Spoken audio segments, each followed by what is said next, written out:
What is going on, everybody? Good morning, good afternoon, good evening. Hello, hello, hello. Welcome to Padre Plays. I'm Padre. Let's go free Podbaka. What's up, Nugs? How you doing? Thank you so much for jumping on today. Hopefully you're doing well. Welcome to Padre Plays. Yo soy Padre. And doing great. Nice. Good to see you as always. Always happy to see compadres. All of y'all that's lurking. It's okay. You can comment or not comment. Totally up to you. But I appreciate everybody. I'm always grateful, humble, thankful that I get to hang out with several of you multiple times a week. I don't know if I spelled that right. Je suis très bien cet matin. Je suis très bien. Thank you. I'm good. I'm fine. Or I am fine. Cet matin. I don't know what cet matin means. Is that and you? I'm wondering. Yo no hablo francés. I don't speak French. This morning. Okay, I get it now. Nice. But what is happening, everybody? Hopefully everybody's doing well on this Sunday morning, afternoon, evening, depending on where you're watching from.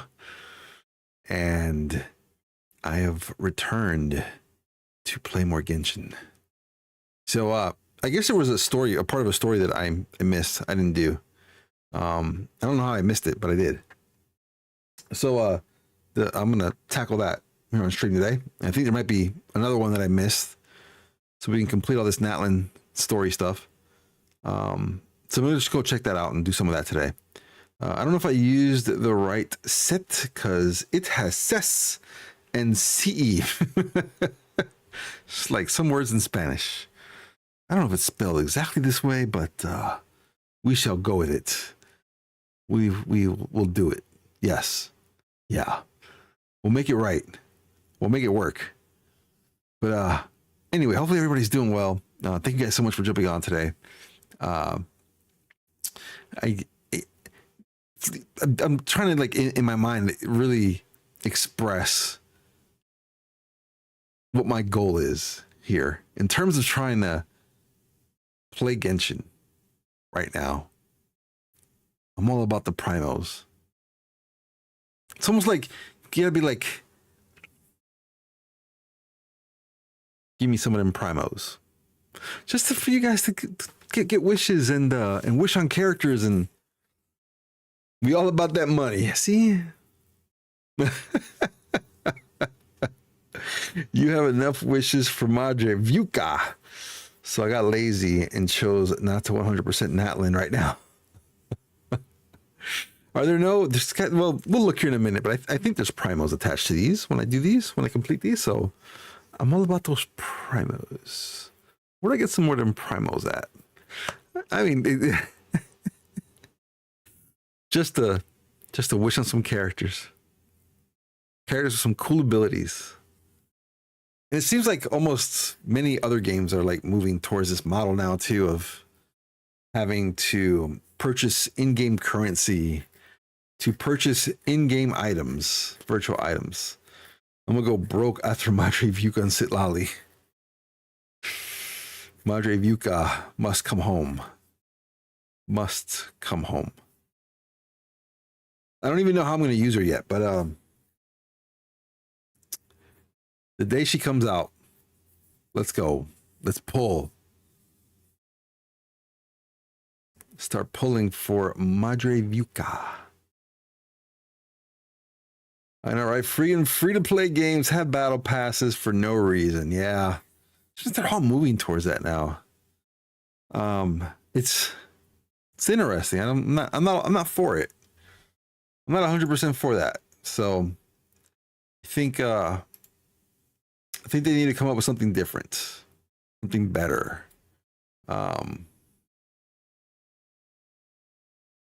It's a lot of grinding if you're free to play too. So it makes it even harder. So much grinding just to make this free to play account, make it a good one. It's a lot. Chaska is a good DPS, but you really need to build her. Yeah, I haven't built her. I think my best DPS, and I might be even, yeah, she's DPS. I assume she's DPS, or maybe she's a tank. Who knows? It's oh gosh, it's Taylor Swift. Her and her big pistol. Pyro DPS, yeah. Pyro DPS. Fiorina is best DPS and sub DPS and healer. Fiorina for me is best healer of all time. She's done better than Barbara at this point. That's why I kept Fiorina on the team. For her heals.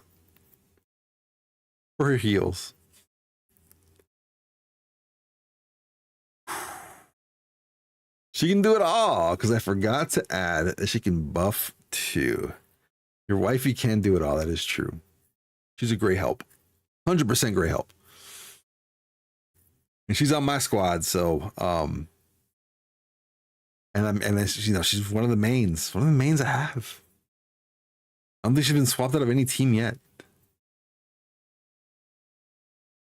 She's great for everybody else, for the rest of the characters we have. To take full advantage of everything Fiorina has to offer. Fiorina haters don't exist. I've been making them go extinct. Oof. You making them go poof? Is that what that is? 100% poof.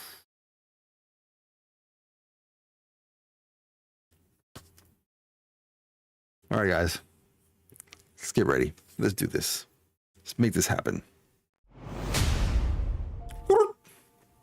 Air Force, hello. Welcome to the stream. Hopefully you're doing well. Thank you so much for jumping on today. How you doing, my friend?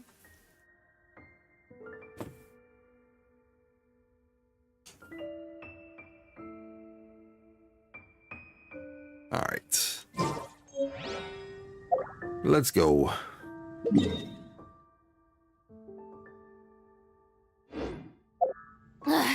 Boring.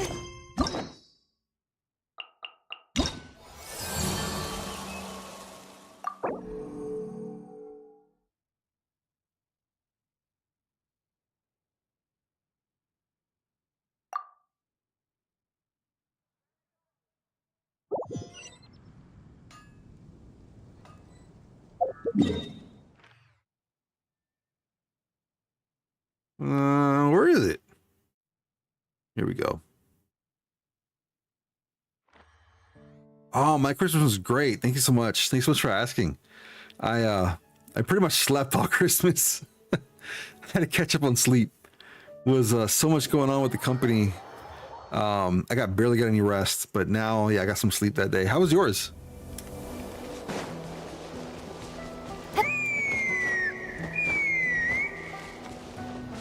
Loud whistle. Huh? What's that sound? Seems like it's coming from that bridge. A loud whistle, boy.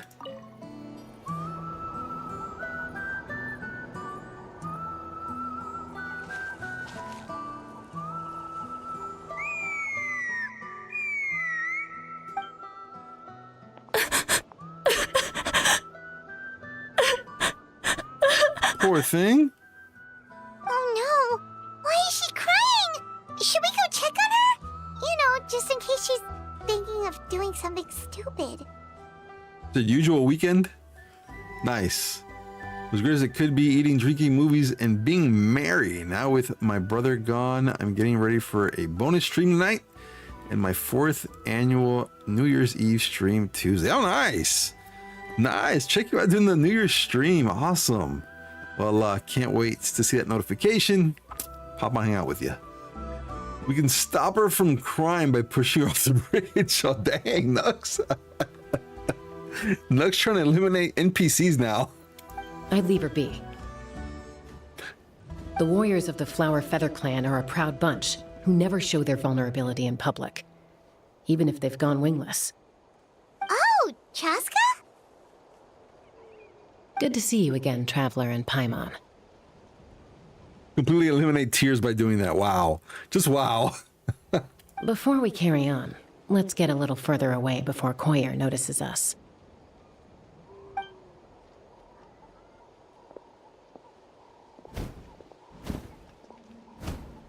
So, that girl on the bridge, Koyer, you said? Should she really be on her own right now? With the mental state she's in, it just seems risky. Don't worry. That's exactly why I'm here. Elder Alpa sent me to keep an eye on her. If she does attempt the unthinkable, I'll swoop in and catch her. I doubt it'll come to that, though. She's a fighter. A warrior, in fact. One who aimed for the sky. However despondent she might feel now, I'm confident she'll get through it. What do you mean aim for the sky? Well, in the Flower Feather Clan, there's an elite flying squad made up of Kukasaur riders. But it's an extremely selective squad. To become a rider, you need to undergo a trial where you not only demonstrate mastery of the relevant skills, but also win the approval of the Kukasaurs. Very few candidates make it through the process. Koyer has spent years training for her most recent attempt, but unfortunately she didn't pass. So it's not hard to see why she's so upset. Oh, wow, Nugs.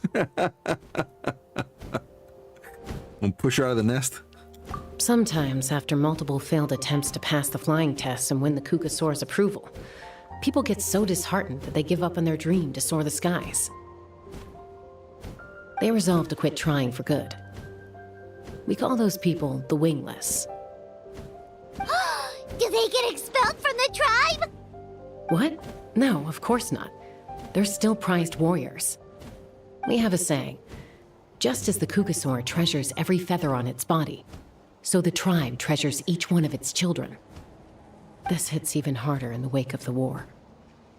All of our young warriors carry the future of our tribe on their shoulders. Besides, every Kukasaur falls from its nest before it learns to fly. It's practically a rite of passage. Likewise for the wingless, we always hold out hope that one day, when they're ready, they'll rekindle their dreams and keep trying. Got me. I have no idea why she can't go there. I don't know if I'm getting this right, but I remember somewhere that Chaska was raised by birds. Is that why her ears are that way? I'm wondering now. Because everybody else's ears don't look like that. Until then, all we can do is quietly watch over them from a distance. Just like I'm doing now. Ah, okay. Paimon hopes she'll get back on her feet soon. Well, from the sound of her whistling, her confidence has been seriously shaken. No Kukasaur is going to respond to a call that sounds like that.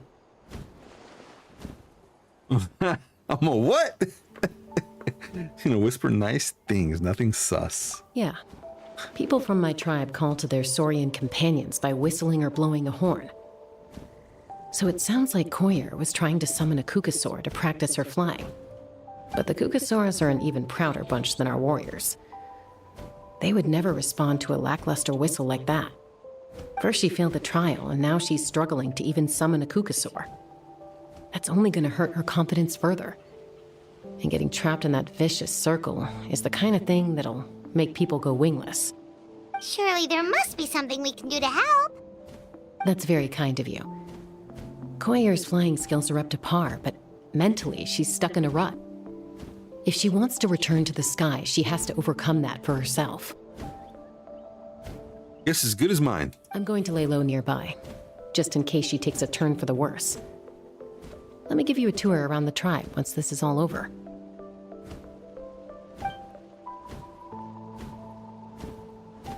Chas cakes.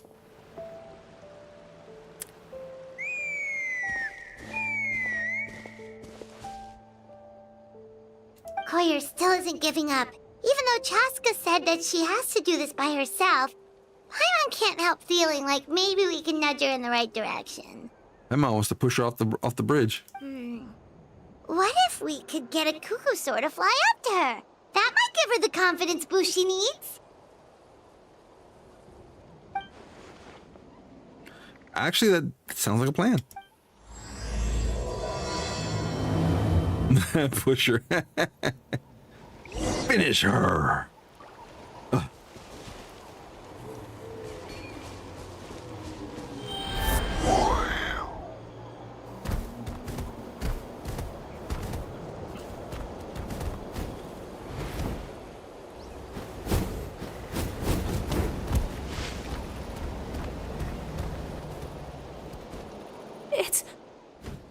It's a cuckoosaur. Oh my gosh. Is this really happening? I did it. I summoned one. I was beginning to think you'd all given up on me completely. Thank you. Oh, thank you. Looks like her mood's lifted. Now to wait till she's not looking and fly out of here. Excuse me? Would you mind if we did some flying practice together? Right now? Oh my God, what are they doing to this young lady? I think I know where I went wrong in the test now. I need to maintain a higher speed on my turns. So I just gotta practice my bell tail slides and split S maneuvers. Yikes, those sound complicated. I'm out of my depth. This is too dangerous. Dude, they're like almost gonna make her, you know, commit self-harm. Also, I really want to try some stall turns and cobra maneuvers. She gonna ride us, dude. She gonna try to fly and hurt herself. Let her ride us, wink, wink. Crikey. I've never even carried a passenger, let alone while doing all that. I need to get out of here. Huh? That sounded like a whistle. Is someone else trying to summon a cuckoosaur? Now's my chance. Hey! Wait! Wait!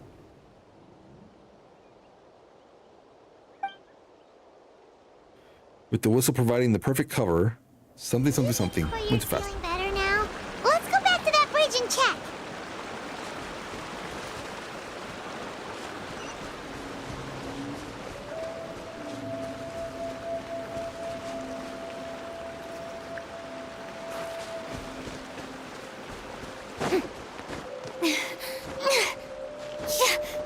Womp womp, she lost her bird. Womp womp womp.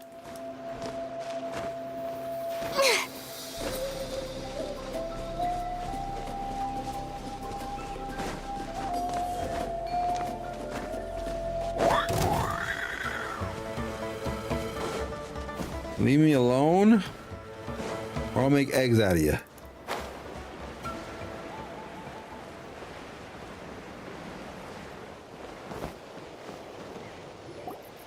Chaska!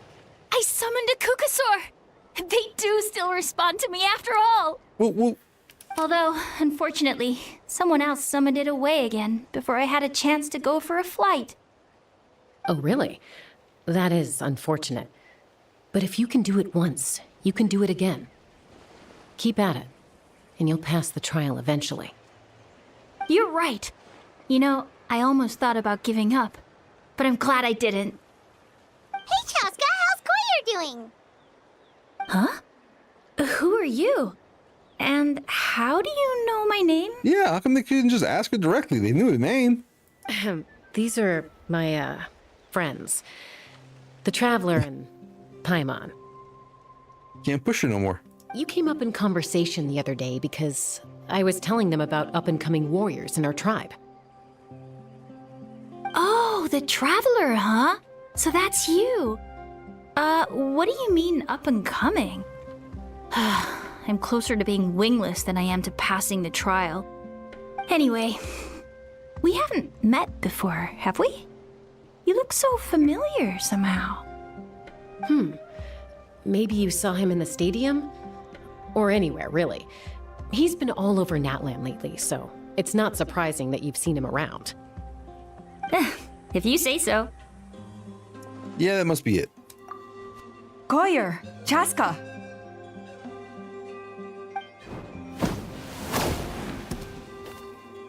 Here you are. I've been looking everywhere for you two. Oh, Elder Alpa! What's the matter? I thought I should tell you myself. We're going to redo the flying trials. Professional capper. Redo them? How come? This is so unexpected. And I can't believe you came out here just to tell us that in person. Elder, exactly. It's embarrassing to admit, but due to time constraints, we didn't do a proper inspection of the arena before the last round of trials began. Silver Then Fox. we started to notice many candidates performing worse than expected. So we redid the inspection afterwards and found a number of issues which likely impacted candidate performance. This was entirely our mistake, and I apologize unreservedly. I know it doesn't make up for it, but I thought bringing you this message in person was the least I could do. Oh, okay. Chaska, these people you're with, are they the Traveler and Paimon? How'd you know? Huh? You've heard of us? I have indeed. Gathering intel is an essential part of being a warrior. Plus, you've already made quite a name for yourself in that land. Actually, I've been meaning to invite you to enjoy our tribe's hospitality for some time. The Traveler in Doo diaper. Hospitality? Oh, that includes food, right? Of course it does. If you let us host you, you'll be treated quite lavishly. Mighty warriors are highly revered in our tribe. Besides, we still owe you for your help during the war. Without you, we would have suffered far worse at the hands of the Abyss. So I like the chance to show you our gratitude on behalf of the whole tribe. Mighty warriors, plural? So Paimon counts too? Paimon's starting to like you a lot. Suck up. That should go without saying. Your flying skills are the envy of our tribe. That's a good point. The Flower Feather clan seems like a really nice bunch of people. We definitely need to take her up on this offer. Last time was just a flying visit. We never got to check the place out properly. Well, I'd love to stay, but I'm afraid I still have to inform the other candidates about the retrials. With our younger generation's future on the line, there's no time to lose. That'd be the ultimate plot twist if Paimon was the end villain in this game. Wait, Elder Alpa! Let me help! The sooner everyone gets the news, the better! Very well. In that case, Chaska, could I leave you to entertain our guests? Sure thing. XR, hello. Welcome to the stream. Hopefully you're doing well. Thank you so much for jumping on today. Good to see you. How you doing? Okay. Let's meet by the Obsidian Totem Pole later. Koyer, let's get going. Okay.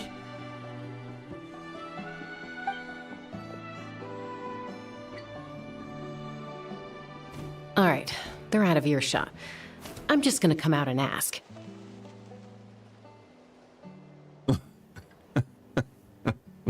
That Kukasaur who responded to Koyer's call, that was your doing, wasn't it? Good one, I Nugs. grew up with these creatures. I could tell something was off the second I saw it. His whole demeanor seemed less like a Kukasaur and more like, well, you. So I figure you must have been pulling the strings somehow. I can't believe you saw through it. He looked very flustered when Koyer asked for a ride, so I whistled to give him a chance to escape. And judging by the look on your face, that was a welcome intervention, huh? It's all right. If you'd rather your hidden talents remain hidden, I respect that. I won't press you for answers, and I'll keep my speculations to myself. She smelled us. You're I the don't know. kind of person I'd still trust, even if you had superpowers. I know you'd use them for good. Technically, I deceived Collier. Does that count as for good? I think the ends justify the means in this case. She just lacked confidence, and you helped her resolve her internal conflict. We're birdmen. You found our secret. We're birdmen. Traveler walks up. I'm Birdman. What? If you hadn't intervened, I likely would have gotten my mom to help out instead. Although, having said that, there's a small chance she might have recognized her and seen through the whole thing. That would have done more harm than good. Well, luckily, no harm was done in the end. Yeah. Anyway, if you're free now, how about I give you that tour I promised? Her mom is a bird. Birdie, bird, bird.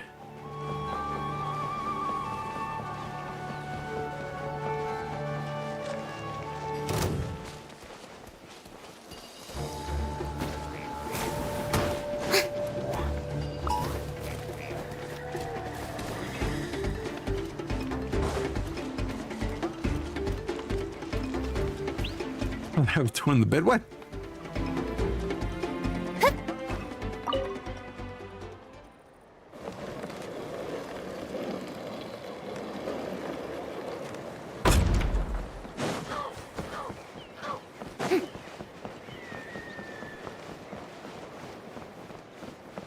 Yep. Nothing sussy? Yeah.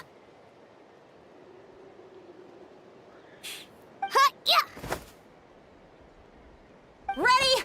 I'm gonna get you. Uh-oh. Are they fighting?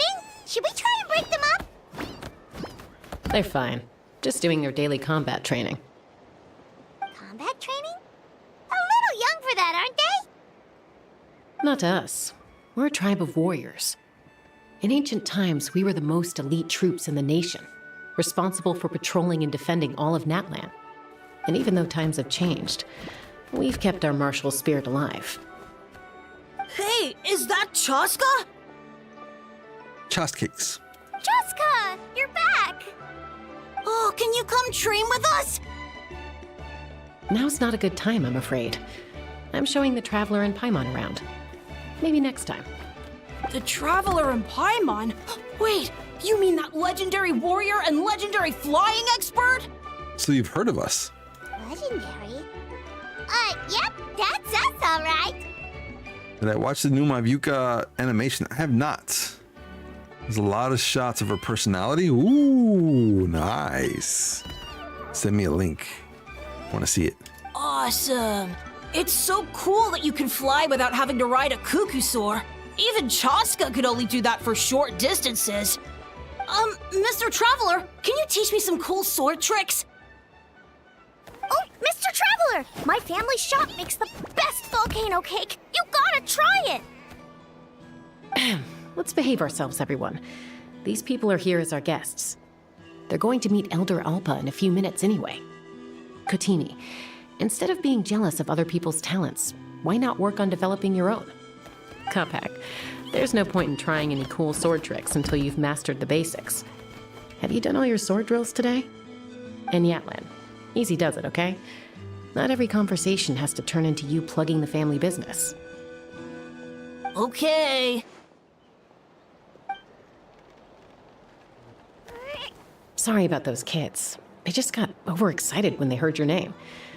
Hope it didn't bother you too much. No, we're celebrity here. Like, we should be able to walk around all of this entire map and be known in every little town we walk into. This is a volcano cake that Yatlan forced into my hands. She said to think of it as an apology gift. Whoa, it smells amazing! Traveler, you want some? It does smell pretty good. Tastes nice, too. That's good. Yatlan will be thrilled. By the way, Chaska, those kids really adore you. You're way better with them than Paimon expected. Paimon figured you'd be more... aloof, maybe? Aloof. Aloof, huh? Well, to be fair, there was a period when I was like that. Around the time when I first joined the tribe. But it's a terrible attitude to have as a peacemaker. It tends to turn situations that could have had a peaceful resolution into a stalemate that can only be resolved by force. Resolved by force meaning beating both parties into submission? Yep, exactly. As long as other options are available, I try to avoid that at all costs.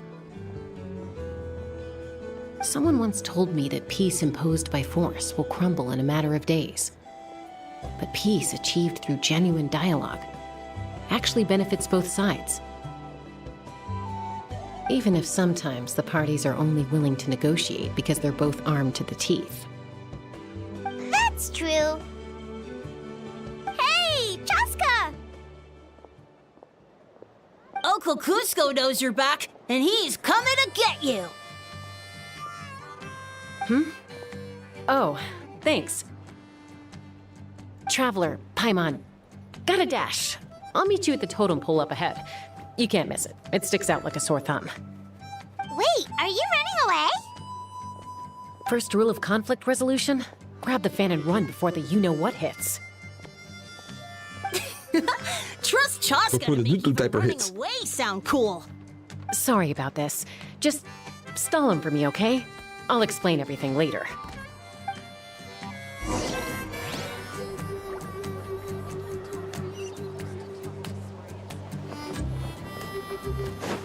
We're in the West here with this harmonica.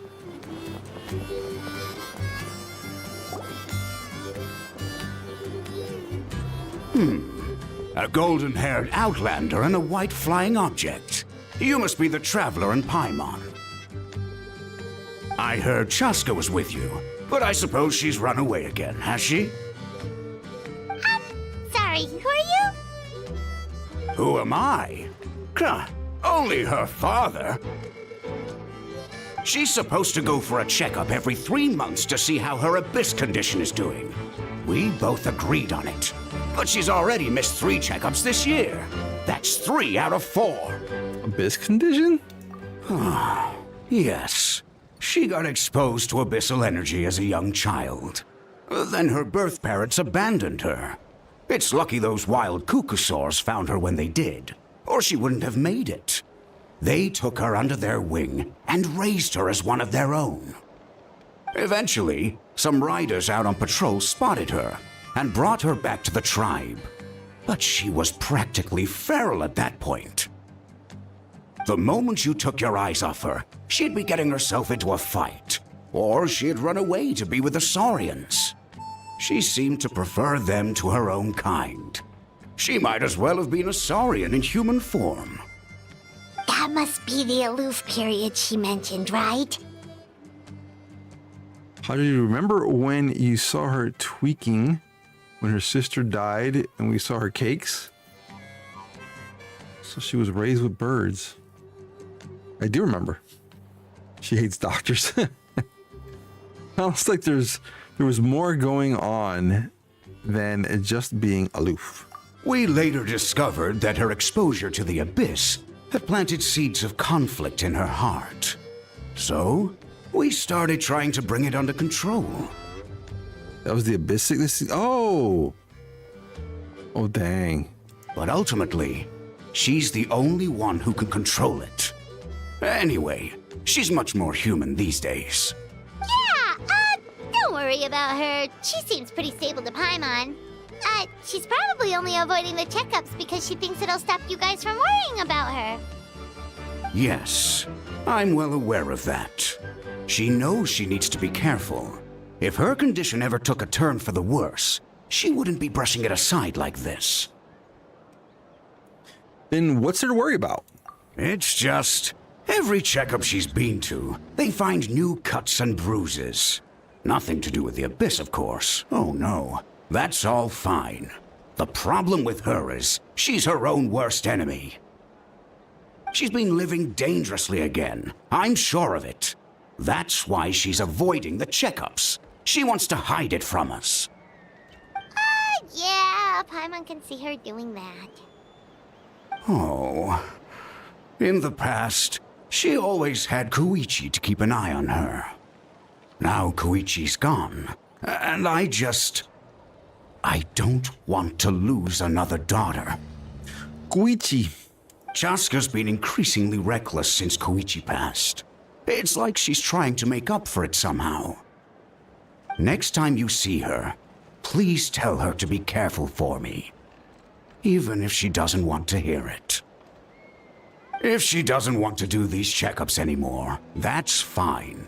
I just want her to stop putting herself in harm's way.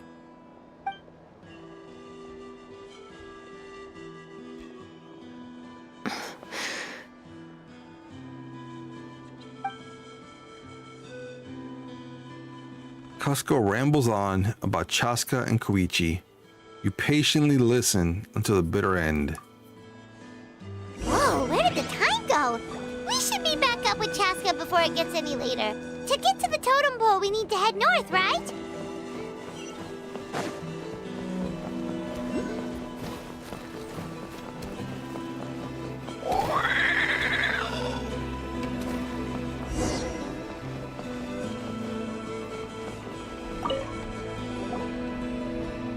Hey, Chaska! Hey, Alba! You're gonna see there's a video on it? Cool. Sorry to keep you waiting. It's all right. I bet my dad talked your heads off, huh? What did he say? That you used to run away from home nearly every other day, and that nearly half of your peers got beaten up by you as a kid. I was sometimes a little impulsive back then. Little? That's putting it mildly. The memories. It feels like it was only yesterday when we brought you back and had Cusco and his family take you in. Back then, no one imagined this feral child would grow up to be the strongest warrior of the Flower Feather clan. Huh? You were the one that brought Chaska back to the tribe? That's right. Elder Alpa was already a veteran rider by then. She spotted me while patrolling from the skies and tracked down my Kukasaur mom. Mom agreed it was time I tried to re-enter human society. But I didn't know the first thing about being civilized. I clashed with everyone who had to deal with me. And look at you now, renowned throughout the land as a peacemaker. How time flies. When the day comes that I can't fly anymore, it will be up to you to look after our tribe and our flying squad. You know me, though. I'm not a natural commander. I'm better off as a lone wolf on the front line. So stick it out at least a few more years, okay? Give Koyer and the others time to come into their own. Oh, stop. Wait, so isn't the leader just the strongest warrior in the tribe? At least Paimon figured that's how your tribe would work. Strength is certainly a core tenet in the Flower Feather clan. But strength means far more than martial prowess alone. If it all came down to individual strength, I'd struggle to call myself a warrior, let alone a member of the flying squad. Any fighter in the tribe could take me down. Really, I had you down as an elite warrior like Chaska. Well, sorry to disappoint you. It was something I aspired to at one point. So much so that I went adventuring in the Cinder City, Ashkanatlan, to try and prove myself. But it was foolish of me. I wasn't ready. I came back empty-handed and seriously injured. The fact that I survived was something, I suppose. Yuki, hello, welcome to the stream. Hopefully you're doing well. Thank you so much for jumping on today. And yet, you still managed to become the leader of the flying squad, thanks to your experience and determination. All while battling those old injuries. Don't you think that's a display of strength in its own right? Let's shelve this discussion for now. Traveler, Paimon, there are some simple refreshments on the table. Please help yourselves. Yep. Yes! Paimon was waiting for that part! Didn't you just gorge yourself on a whole bunch of volcano cakes? They were for the snack stomach. The refreshment stomach still has plenty of space. We have different stomachs now. Paimon is so full. Well, if you're enjoying our hospitality, feel free to stay with us as long as you like. Elder Alba? There's, something's come up.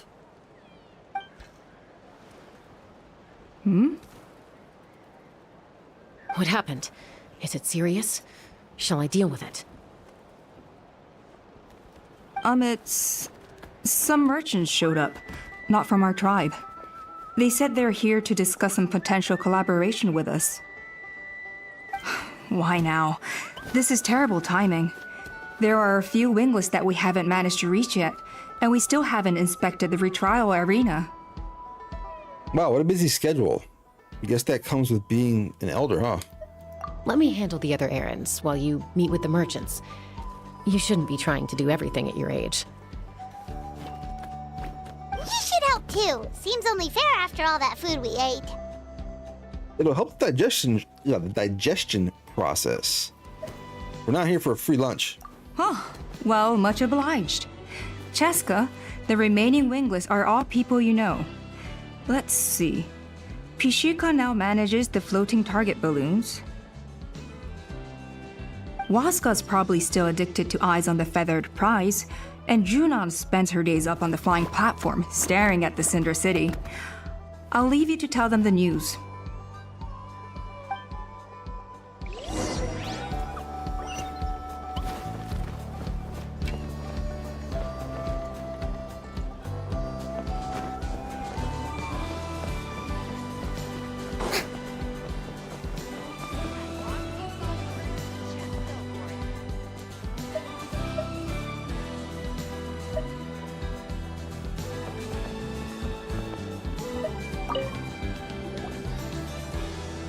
Are you sure you don't want to reconsider, Pashika?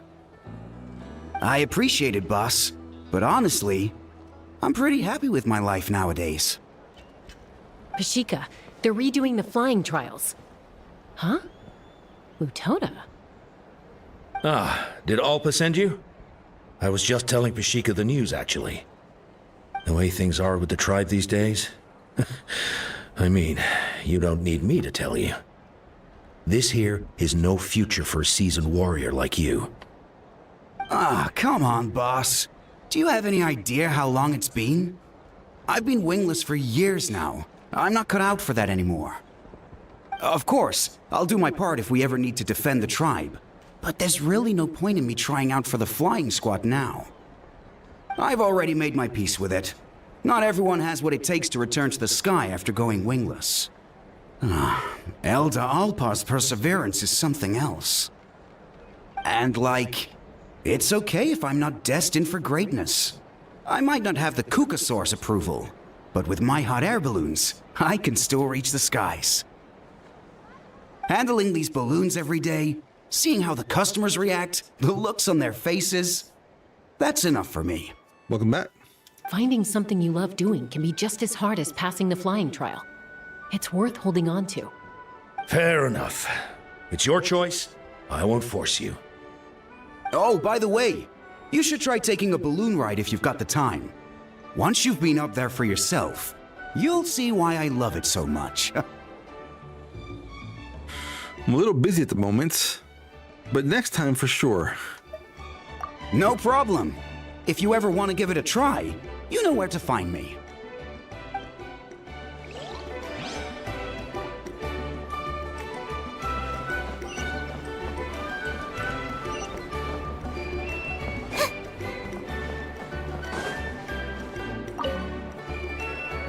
A retrial? What's the point? I pretty much treat life like it's a game. No Kukasaur's ever going to approve of that, no matter how many times I try. Waskar, I can assure you, Kukasaurs wouldn't judge you for something like that. Well, they must be judging me for something. Maybe I lack fighting spirit, or just don't have the talent. Not everyone's a natural like you. Don't waste your time on me. You'll have better luck with the ones who still have their heads in the clouds. Birds hate him. She a bird, so she understands. In the meantime, I think I'm going to treat myself to a few more games of Eyes on the Feathered Prize. Yeesh, there's wingless, then there's being a total lost cause. You used to be a fierce warrior, actually. But fighting spirit alone won't win you the Kukasaur's approval. Are all Kukusaurs so strict? The ones in floating target balloons and eyes on the feather prize seemed pretty chilled out. It's one thing to hang out and have fun, but quite another to take to the skies with a human life on your back. Giving a ride to someone who's unqualified endangers not only the rider, but also the Kukasaur themselves. If the rider makes a mistake, they both suffer the consequences. So we have a mutual understanding with the Kukasaurs. If someone isn't up to standard, we have to reject them. Even if it means breaking their hearts.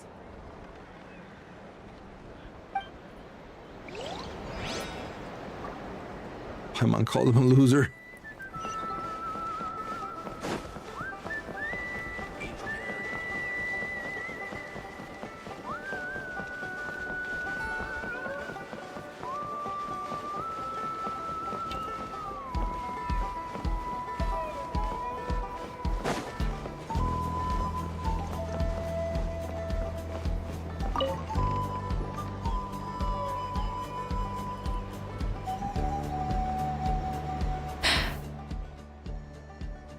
Hey, Junan. Gazing out at Ochkanatlan again, huh? Chaska? What are you doing here? Is something up? The flying squad is hosting retrials again soon. Wanna give it another try? Maybe you're forgetting the definition of wingless. I've failed so many times already that I've decided to call it quits for good. I'm done. Elder Alpa always goes out of her way to come and tell me when a new trial is coming up, and it's nice of her to think of me. But nothing's gonna change. I'm not going to suddenly pass just because they're holding another trial. They're making some big changes to the arena this time, so the flying experience should be smoother than before. Koyer's gonna try again. Should be. Check Chaska's voice lines because I want to. Shoot. You want to say it if it isn't there. Can we do it after this? Yeah, sure. You can. No, forget it. If I was genuinely good enough to make the squad, the location shouldn't affect my chances. A true rider can fly confidently whatever the conditions, like you and Elder Alpa. Junan! They're redoing the... Huh? Chaska and the Traveler. You're already here. I guess they told you already then. Come on, let's go train together. I'm gonna sit this one out. What? Why? But you've always looked up to Elder Alpa. She went wingless after her injury and spent years drifting, but even she came back and made it in the end. If she can do it, why can't you?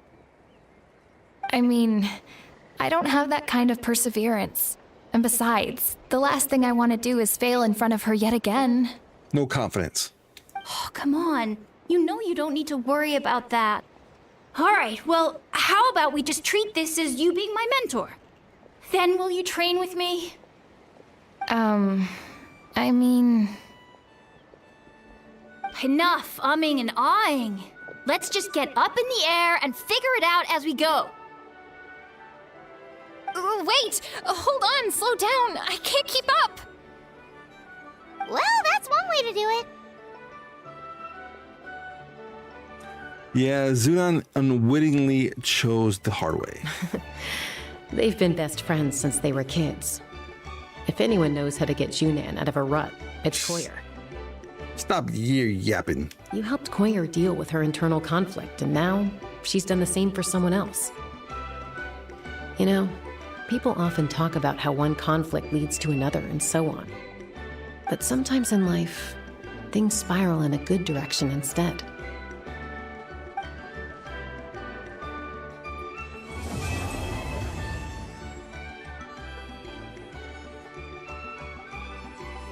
We've notified all the wingless on the list now, right? Where to next? The trial arena. It's not far from the tribe.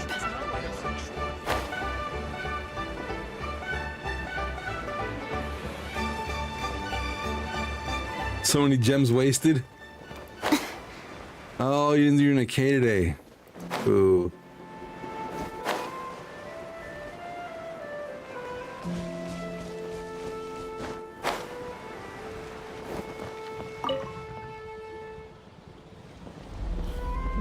Oh, hey there, Chaska.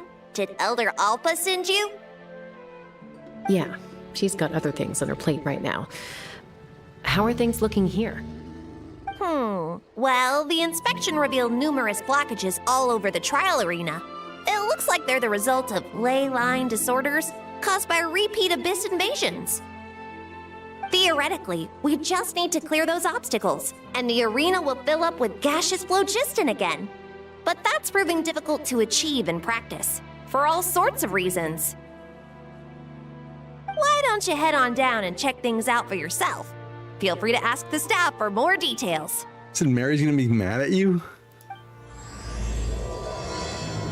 All right, Act 2, let's go.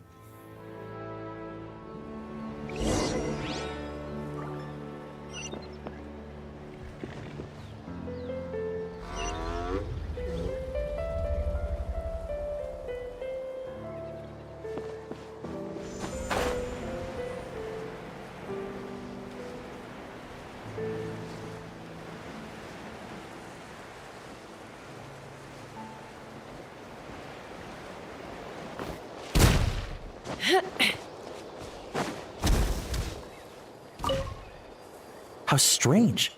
Why is there so much solid My phlogiston bad. in here? My bad. Well, could be from the Children of Echoes. Maybe it got swept up here due to the ley line disturbances. It's a family one. And I did see those strange markings on the cliff. Does she sound like Vin Diesel when she says it too? I can't think of a way Family. to resolve this. Short of going all the way to the Children of Echoes to borrow it to Petlisor.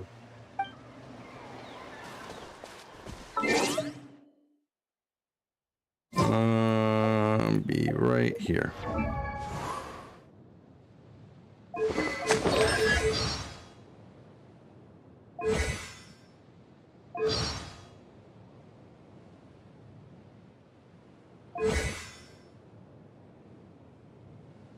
I am family. I forgot where I go for that. Where's the voice lines?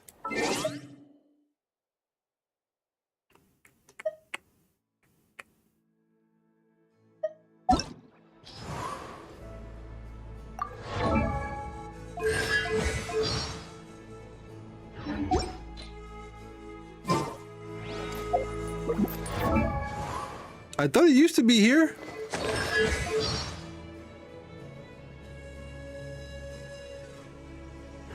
I don't see it.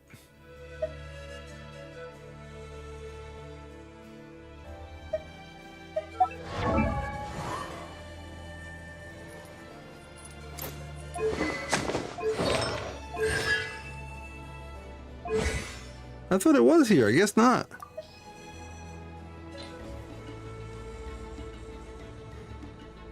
So sorry.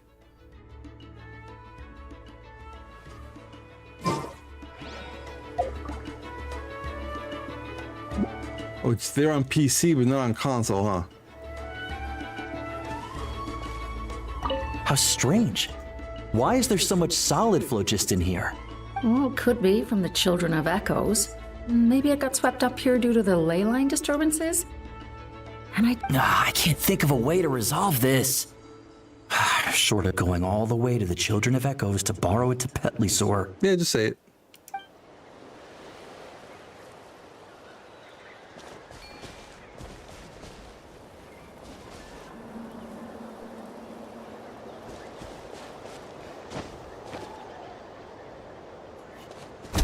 Chaska's mom wants her to have kids?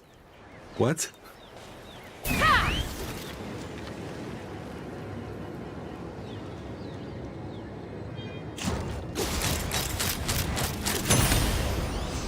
Oh, was I supposed to do that over there too?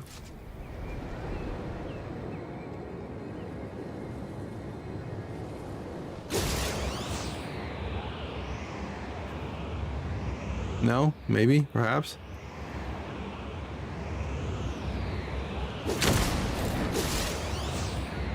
Bullseye!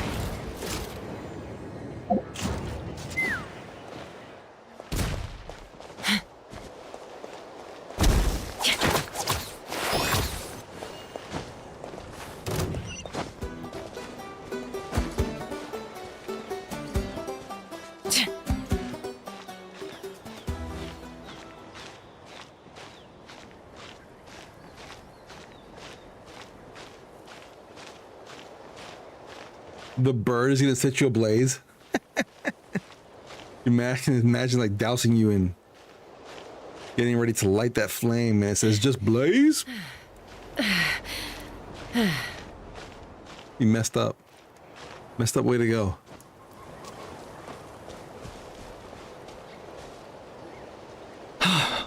Oh, are you here to help? Thank goodness. There's no way I could do all this by myself. So the blockage here has to be cleared using a special bomb, but carrying explosives up that steep slope would be a recipe for disaster. If I dropped it or slipped and fell, I'd be blown to bits in an instant. So, my plan was to transport the bomb to the other side, then send it over in a hot air balloon. All I need now is for someone else to strike the balloon at the right moment, dropping the payload right on top of the spout, and problem solved.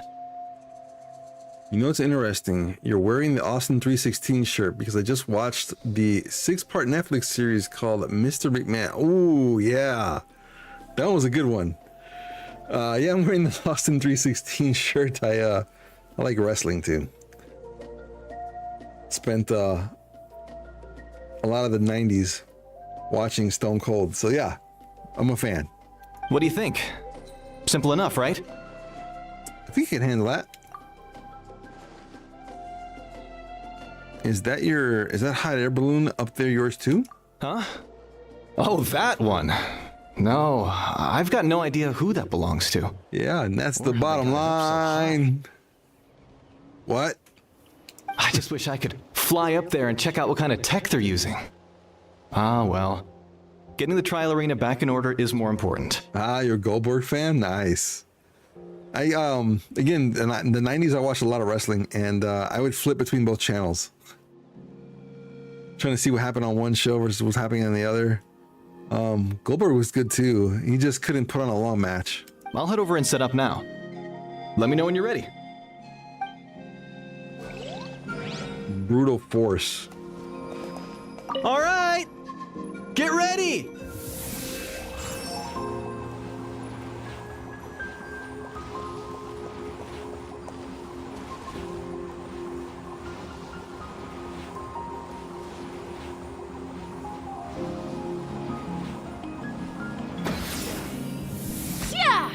Oh shoot, I missed.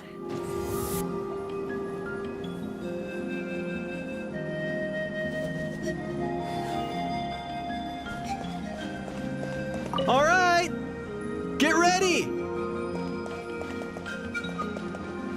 Monday Night Raw was what I lived for in my first years in the Air Force. Yeah. 99 was a good year.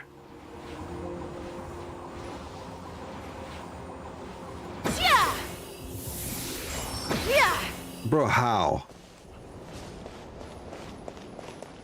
All right, get ready. And we're supposed to make it drop.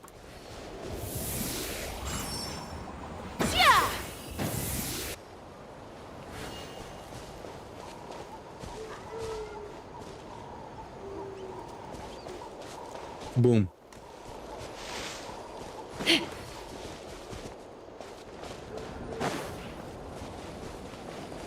All right, get ready.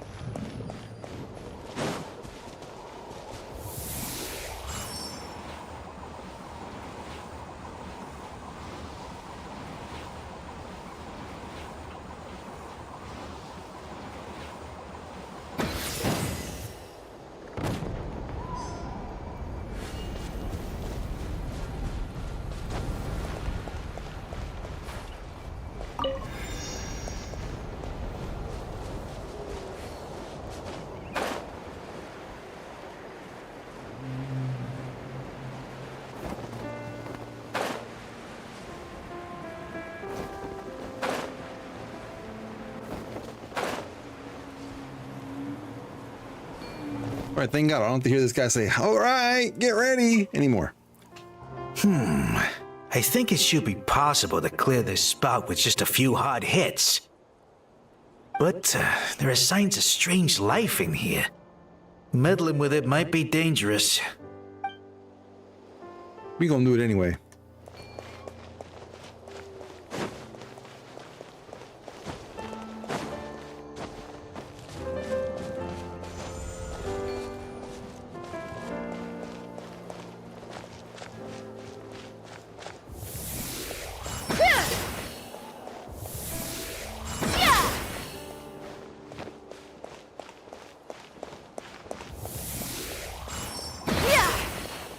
it even going down at all? That worked. Hey, monsters! Hey there! A proper set! Scatter! Spring forth! Let the world collide! Let's run! Locked up! I thought I was done for. Oh, this spout should be good now. Thank you very much. He thought he was a goner.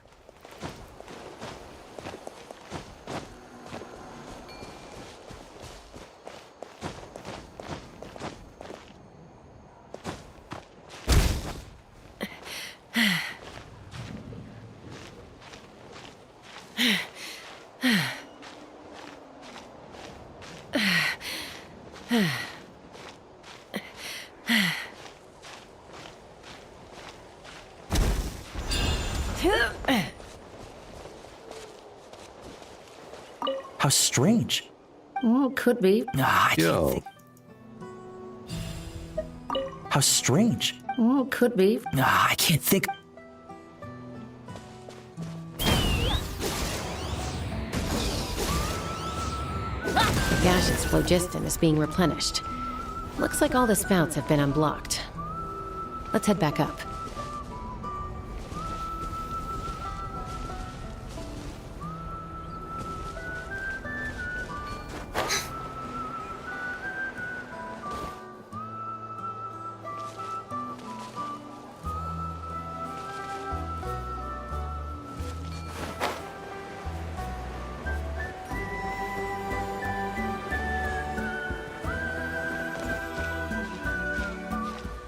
The bird's not gonna come get you to try to finish your lesson. You all done?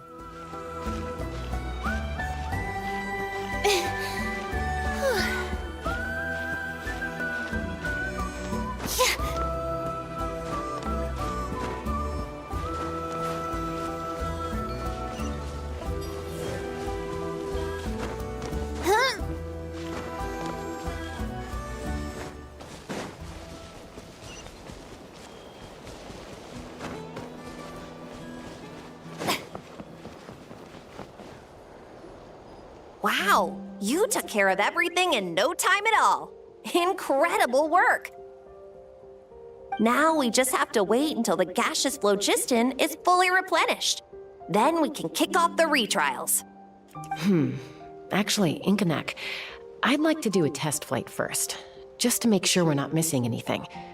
Could you arrange that for me? Huh? But you only just finished getting the arena ready. There could still be other hazards we're unaware of. Je suis en secret. I can't even say that. What the heck? You are secret? Secret something? All the more reason to have me test it out. Think of it as another inspection.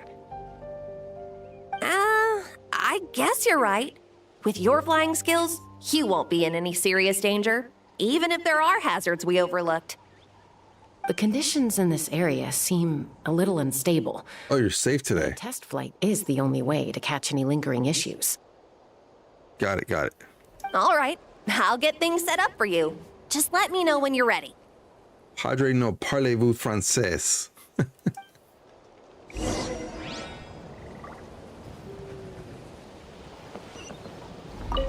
Are you ready?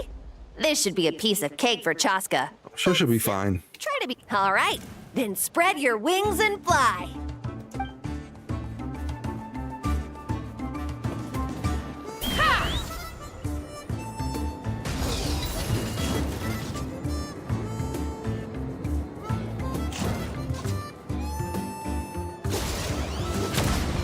Go down. Wait. Here we go.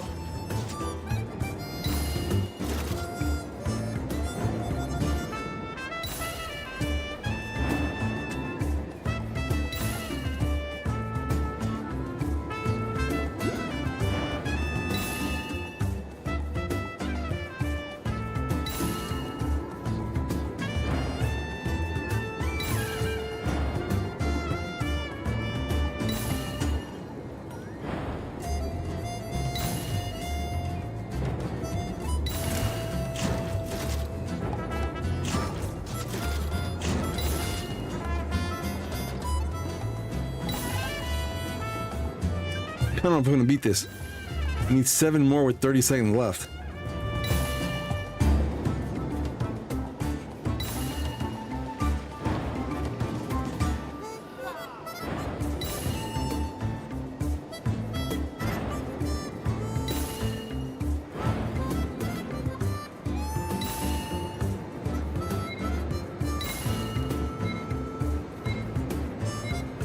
Where's the other one?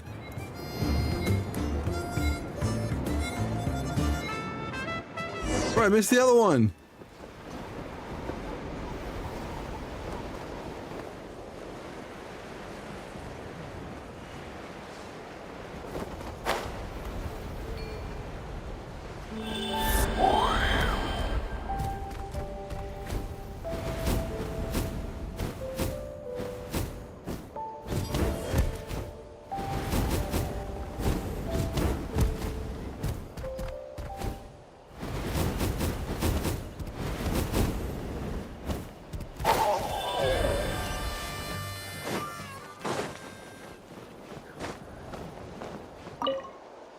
Are you ready?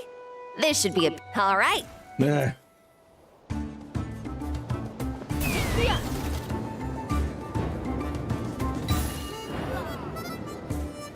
Yeah, I don't know what the dash is either.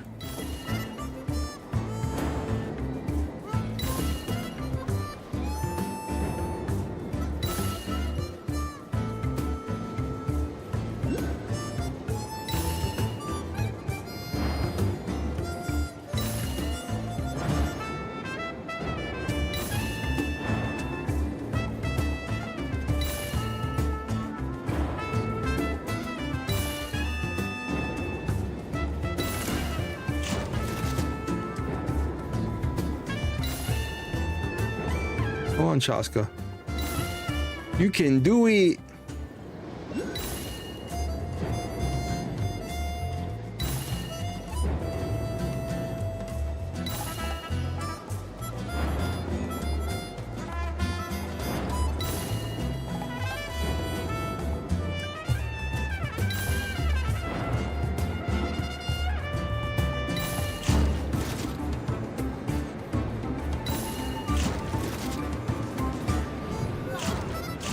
But where's 20 though?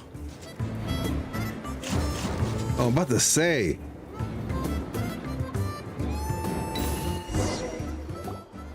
That was amazing. Paimon couldn't take her eyes off you. So any further issues with the venue?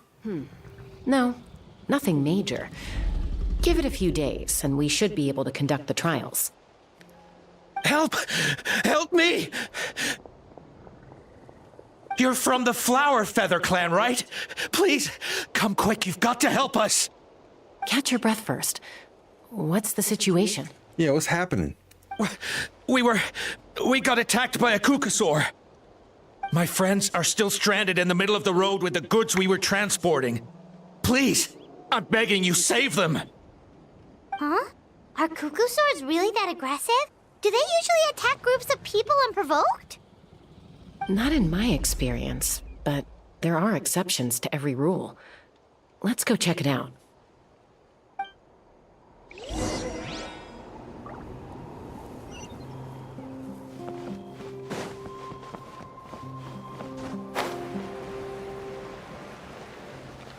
Ouch! I've never seen such an aggressive Kukusaur.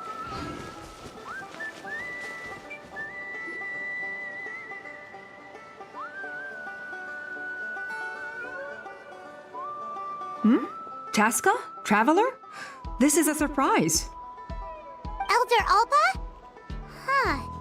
So, where's this aggressive Kukusaur we've heard about? Already flew away. Looks like it backed off once it realized that reinforcements were coming. So why do you think it attacked these people in the first place? Was it after the food? No.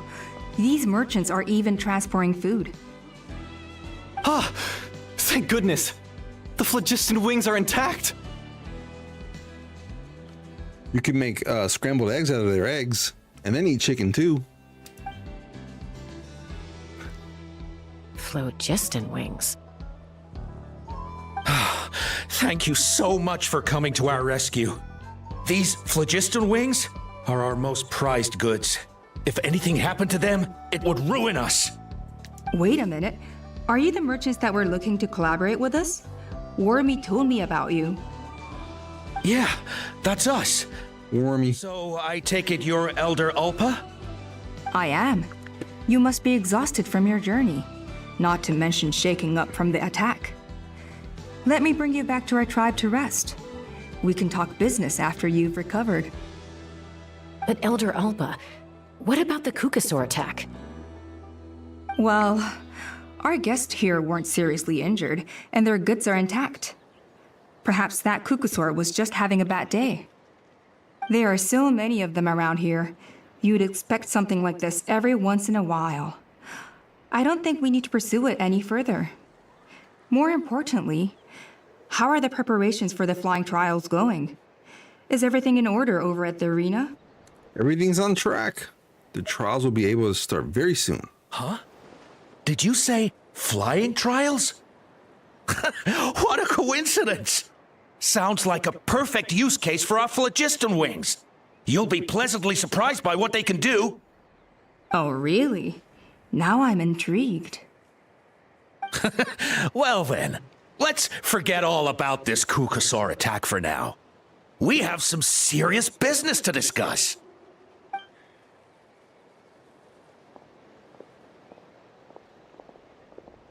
Huh? So that's it? That all went smoother than expected. Well, guess we'd better get going. Huh? Chaska? A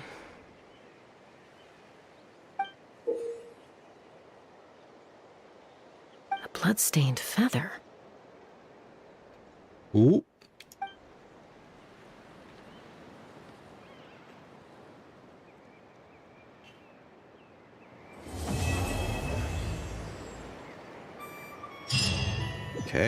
Okay.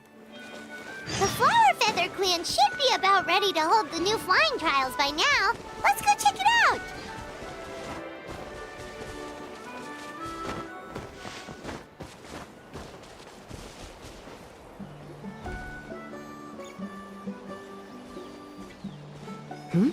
Ah, Traveler and Paimon. You came. Yep, and it looks like we made it just in time. Although, can't say the same for the Kukusaurs. Bit of a low turnout, huh? Yeah, you'll see why soon enough. All right, get ready. 3, 2, 1, fly! Spread them wings. Whoa! We're really flying! I feel light as a feather. I'm flying without a Kukasaur. These phlogiston wings are awesome. We have been waiting for years for a jetpack. How come we don't have them yet? Still waiting for a hoverboard too. Like, where's that at? What the? They have jetpacks now, yeah. Paimon can barely believe her eyes. How did they fly all on their own? What happened while we were gone? The merchants we ran into that day were selling a product called phlogiston wings. It's a flying machine worn on the back. To operate it, you just use a handheld trackball that controls the flow of gaseous phlogiston. That's incredible. Yeah, if our tribe, well, if Natlan mass adopted this technology, it would revolutionize our mobility and responsiveness in times of crisis. This ain't no wings. Just think of the countless tragedies that could be averted. I feel like I'm dreaming. Did I really just fly on my own without the help of a Kukasaur? You'd better believe You did. it. Plus, you just passed a flying trial. Right, Elder Alba? Elder Alpa? Should this really count as a pass if we did the trial using phlogiston wings? Why not? The scoring rubric is about flying performance. It doesn't specifically say you have to ride a Kukasaur, does it? Yeah, maybe, but... I mean, even Chaska had to ride a Kukasaur in a trial, right? And the whole point of the trial is to test both your flying technique and your ability to work with a Saurian companion. Well, if we can fly by ourselves, maybe we don't need to test the ladder anymore. Chaska, Traveler, what are your thoughts on this new invention? It's the future.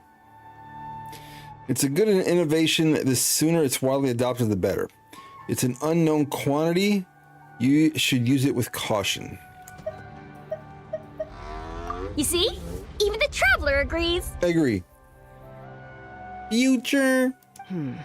I agree that they have strategic value.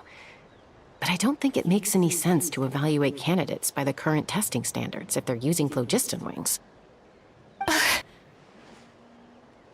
Why? Shunan finally mustered the courage to go through with this. And now you're saying it doesn't count? I don't have any experience using these wings in battle, nor is it immediately obvious how to incorporate them into the existing systems in our tribe. Taking a longer-term perspective, I think we need to start by getting thoroughly acquainted with how these things work. Then we can develop a new trial format with new assessment criteria, tailored to candidates using the phlogiston wings. Yeah, Squidward's voice. Future. Valid points. But Chaska, while your proposal sounds perfectly reasonable, it would probably take years to put it into practice. We don't have years. We have 5 minutes. We lost so many people in that war. These phlogiston wings could be exactly what we need to strengthen our forces and boost morale in this trying time. And as for real-world battle experience, there will be plenty of opportunities to gain that. I have high hopes for you, Junon. Huh? Hey, stop staring into space! Say thank you! Thank you. Oh, thank you. Thank you, Elder Alpa. You have nothing to thank me for. Remember, the way you got your wings back was by relying on yourself. Oh, Elder Alpa! Bad news! Kukasaurs are attacking the merchants again! Again? Okay, everyone, stay put while I... Huh? Chaska?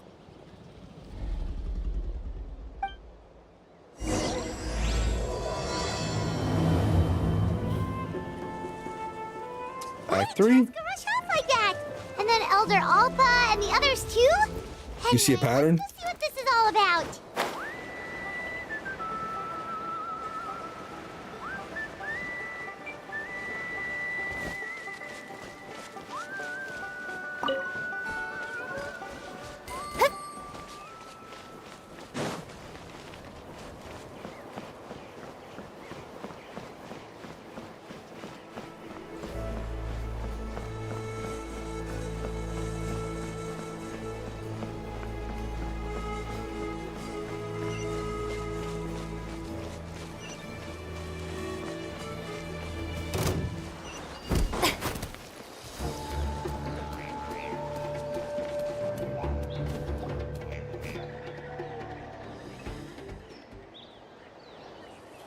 Oh, it's back! It found us again! And they're attacking the birds for nugs. Run! Get out of here! Maybe it wants a leg. Or thigh. Or breast. I don't know. Curses. She's really riled up this time. Hey! Stop running! We'll never outrun a creature with wings! Get back here and let's fight! It's like trying to outrun an ostrich.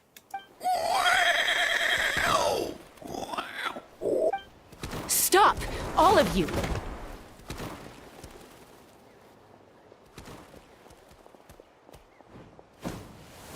Chaska! Oh, wonderful! Quick, get rid of that thing!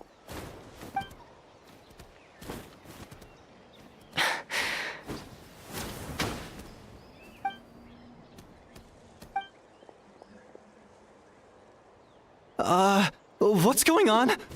Why isn't she doing anything? So it really is you. sister. Wait, sister? Whoa, what? Kukusaur is Chaska's sister?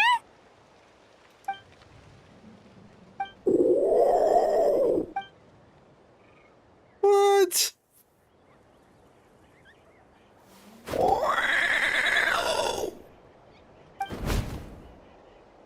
Koya, wait!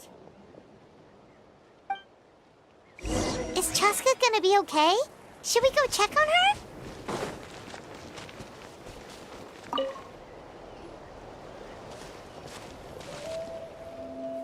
Chaska, are you okay? I'm fine. Sorry for making you worry. No point. She's an expert at hiding her tracks. Once she's shaken you off, you'll never catch up to her.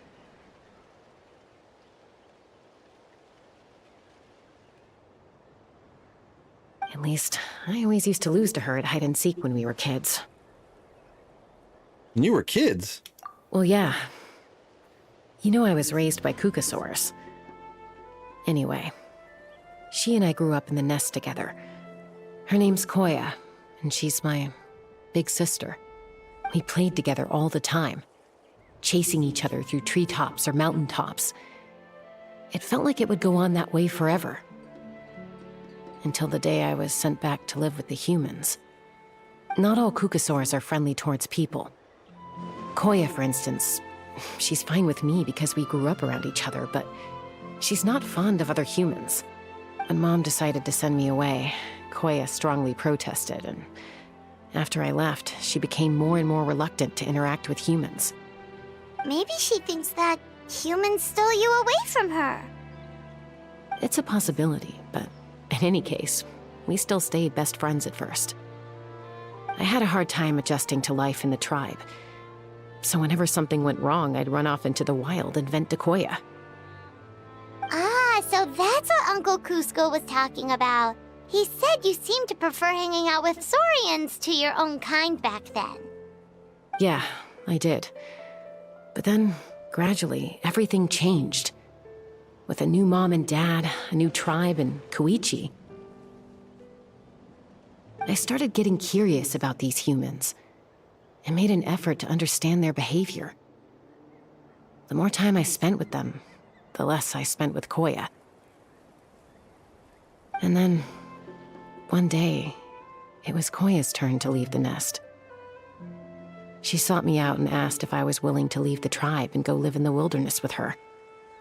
As far as I can remember, that was the first time she ever approached a human settlement on purpose.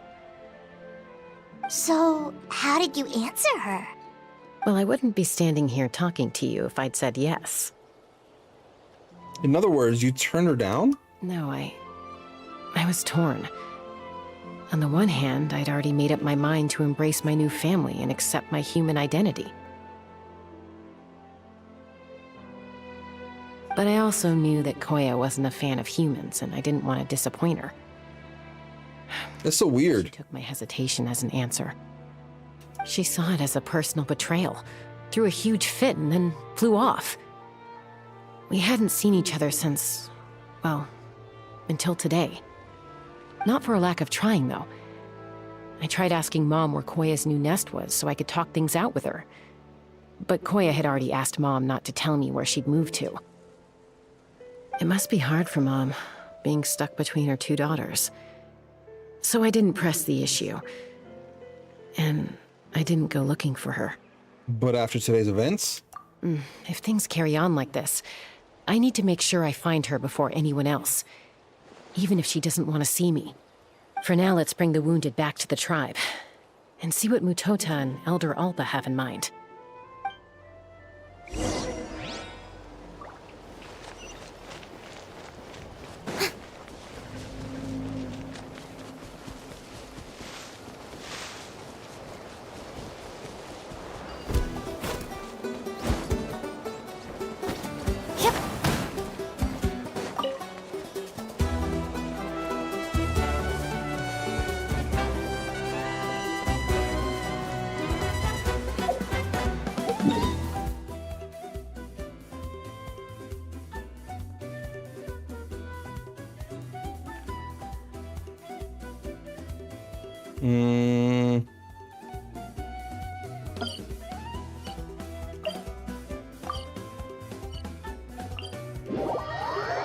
Here we go.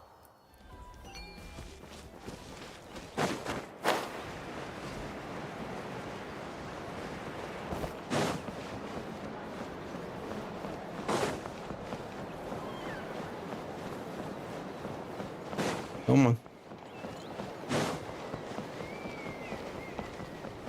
So Chaska's bird-brained? Is that right?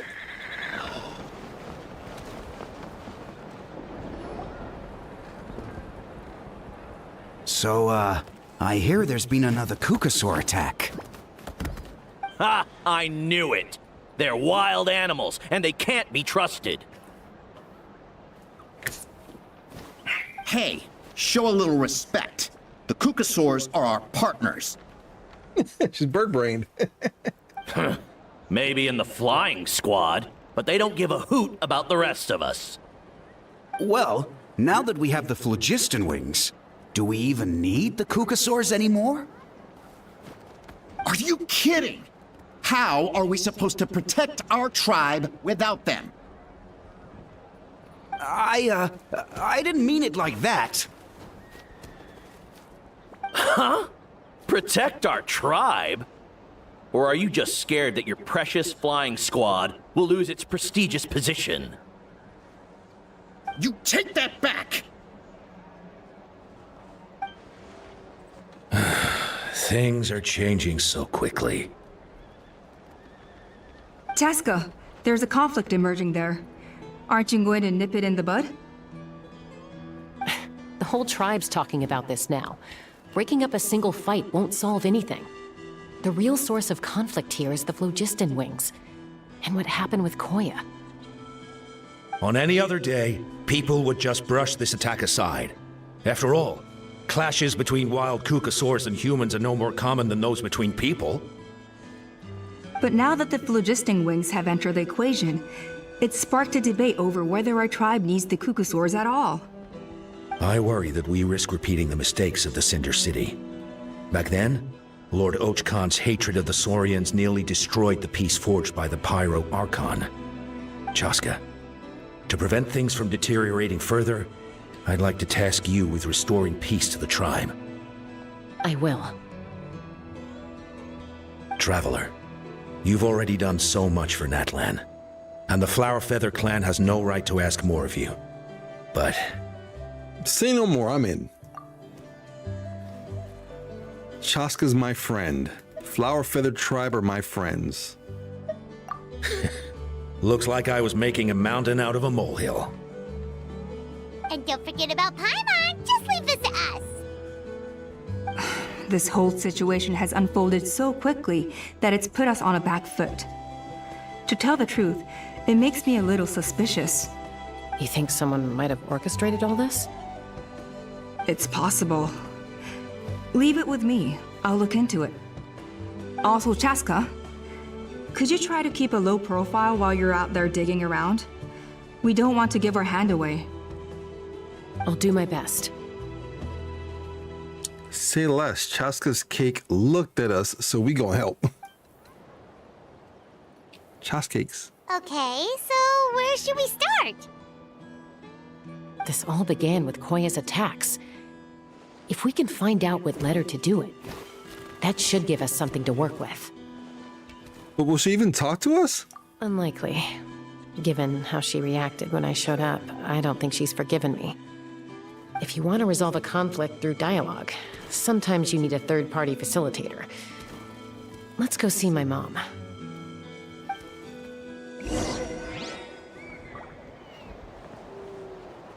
I'm not looking at them, they're looking at me. I'm not looking at them, they're looking at me.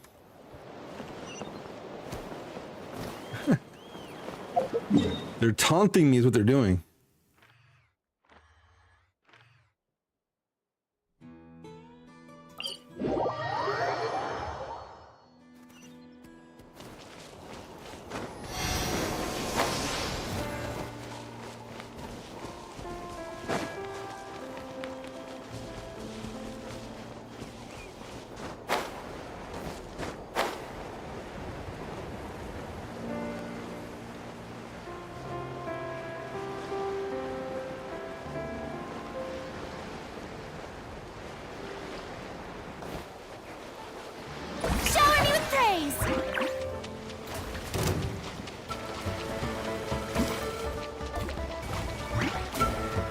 Smacks the cake, immediately gets smacked back. The cake has a mind of its own.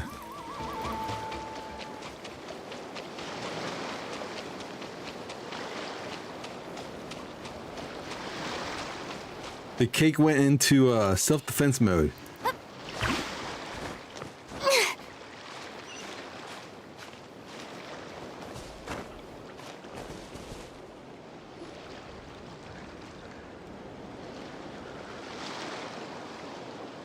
Wow, so this is where you used to live as a child? Mm-hmm. When I was little, we used to do this thing where I'd jump from the top of this tree, and Koya would fly over from the platform and catch me in midair. Richard, hello, hello. Welcome to the stream. Hopefully you're doing well. Thank you so much for jumping on today. How you doing, my friend? Or sometimes we'd both Good to see fly you. from the treetop together, and then after some aerial maneuvering, she'd throw me up onto that platform. After we got a bit older, we went to the nearby shores looking for even greater heights. Stop! You're gonna give Paimon a heart attack! Oh, really? I just thought it made a fun story. I liked it. Then I'll share more with you when there's time. Anyway, back to the matter at hand.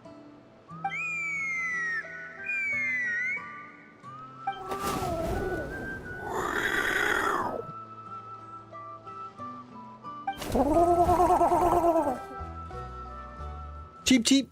Hey, Mama Bird. I'm back. My last visit was only a week ago, wasn't it? See? I brought a couple of friends with me. These are the Traveler and Paimon. Oh, you watched X-Men? Nice. Which one? Which part? Which movie title? Traveler, Paimon.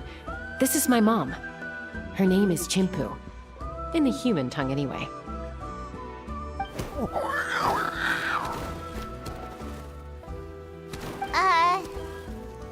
Hi! So you understand Saurian language? No, not really. I don't speak it as such, but I can sort of get the gist.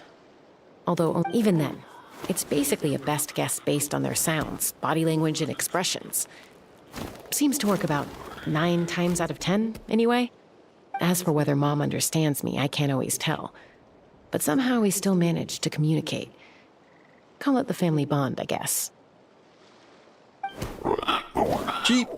Don't worry. I'm doing well, but I think Koya might be in some trouble. Speaks bird too? I know she's never been a fan of humans, but she's never deliberately attacked them before either. What's behind... Does, Auntie Chimpu know anything? Doesn't look like it. Koya hasn't visited her in a long time. Then, could you please tell me where she's living nowadays? I really need to talk to her. If this animosity between her and the tribe continues, then the next time there's an incident, I don't know if I'll make it there in time.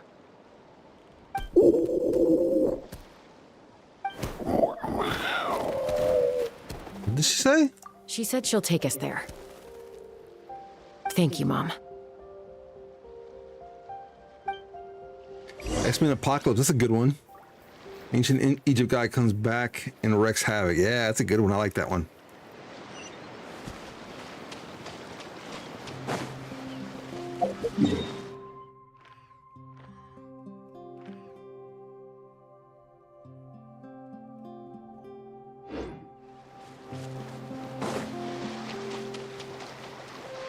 Strike a pose! She the goat even though she a bird.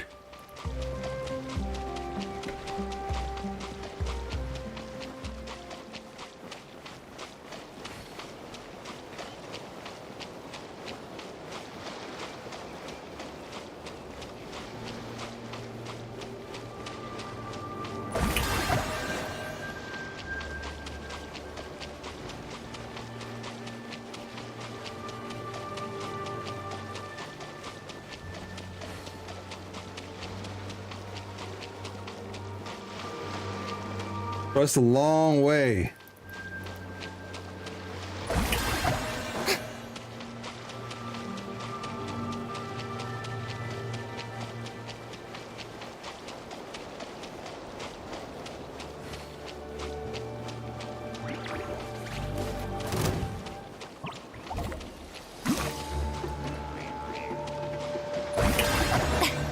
I know, imagine doing this without Furina. Oh, congrats, Richard. 15 stream streak. 10 years. Shower me with praise!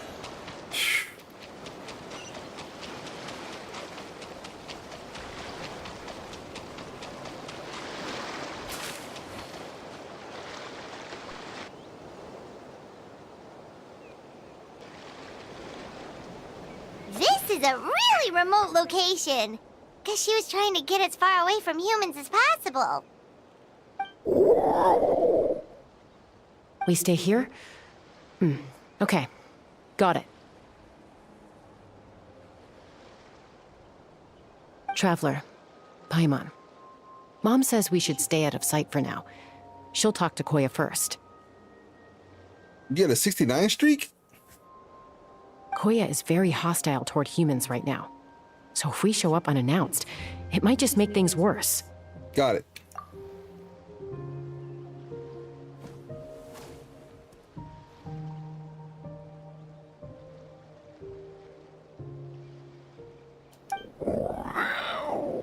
Cheap.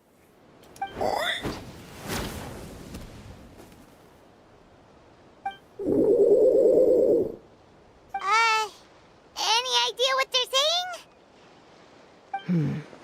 Sounds like things are more complicated than I imagined. There's evidence in this area suggesting that Koya might have been the victim of a human attack.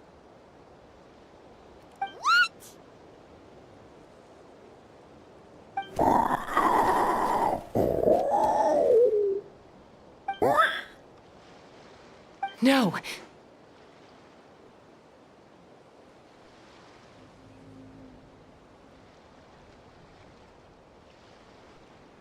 It's Chime, Koya's child.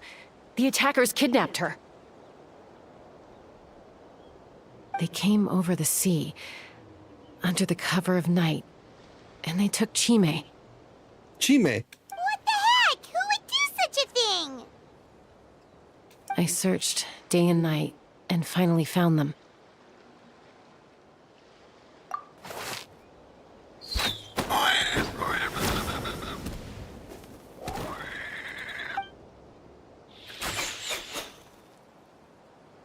Oh, yeah! T'Pol's contraption is working like a charm! Got her in one! Hey, there's another one!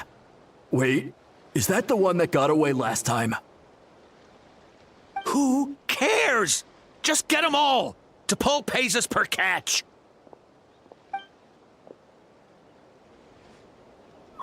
Dang.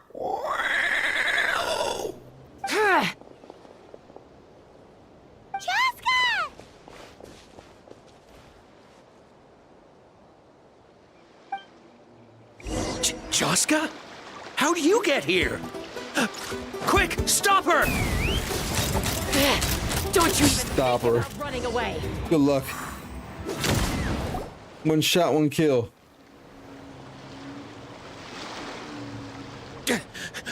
Don't come any closer, or I'll... Go, Phlogiston Wings! Take me out of here! Uh-oh, looks like it malfunctioned. This is bad. Mom and Koya are already injured. And if that thing explodes right next to them... Help! Elemental energy suppresses it! Please, someone! Somebody do it. Get back!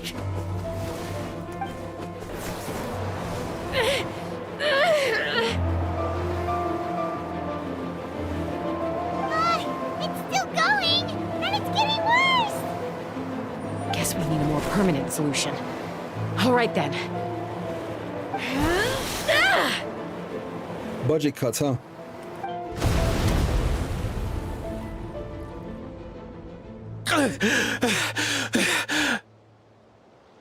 That was too close. I thought I was gonna die. That can still be arranged. Answer us honestly. Were you the ones who attacked Koya before? I am... No, it was...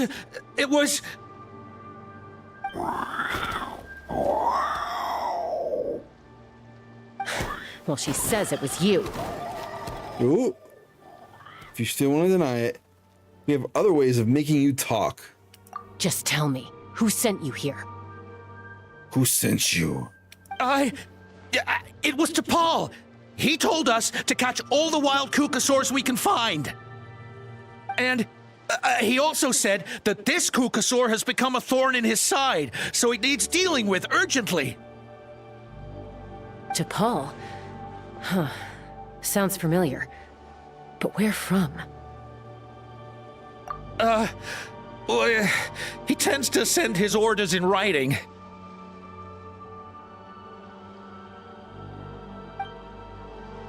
He's protecting himself, right? He never communicates with us in person. When he does, he wears a mask to hide his face. Who sent you, Martha? And whenever we trade Kukasaurs for phlogiston wings, we deal with his henchmen. So you didn't even make those wings? All we did was slap some labels on them and transport them over here, to make them look like they're imported. To make it harder to trace their origins.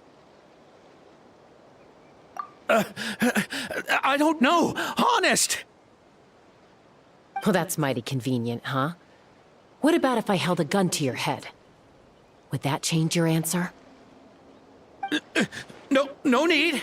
I'm sorry. I'll tell you everything I know. T'Pol doesn't tell us much, but he always stresses that he wants them alive. So that gives us some clues.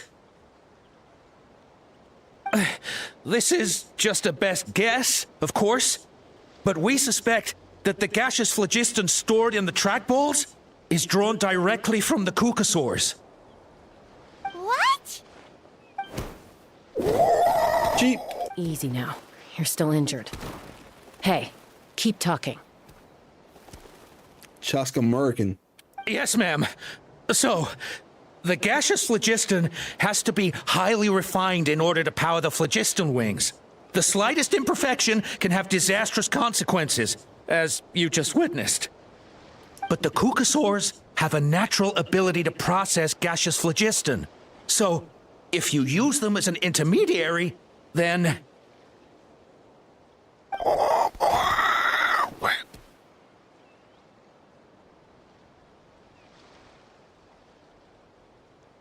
Just cheap, that's it?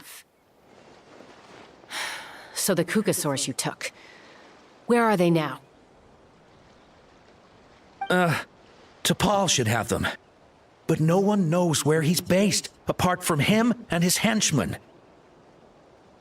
We've tried looking for it ourselves, even followed them a few times. But we always end up losing track of them. Random thought. Maybe they're hiding up in the sky? Yeah, that's mommy to you. I guess this means that we can't go after the ringleader yet. T'Pol. T'Pol. I'm sure I've heard that name. Maybe it was... Chaska, Traveler!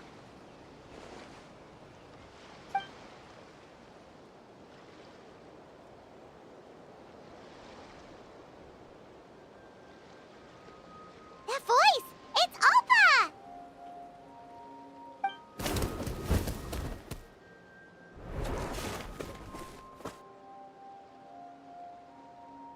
Elder Alpa? What brings you all the way out here? Well, I was patrolling nearby when I heard the sound of an explosion. What's going on?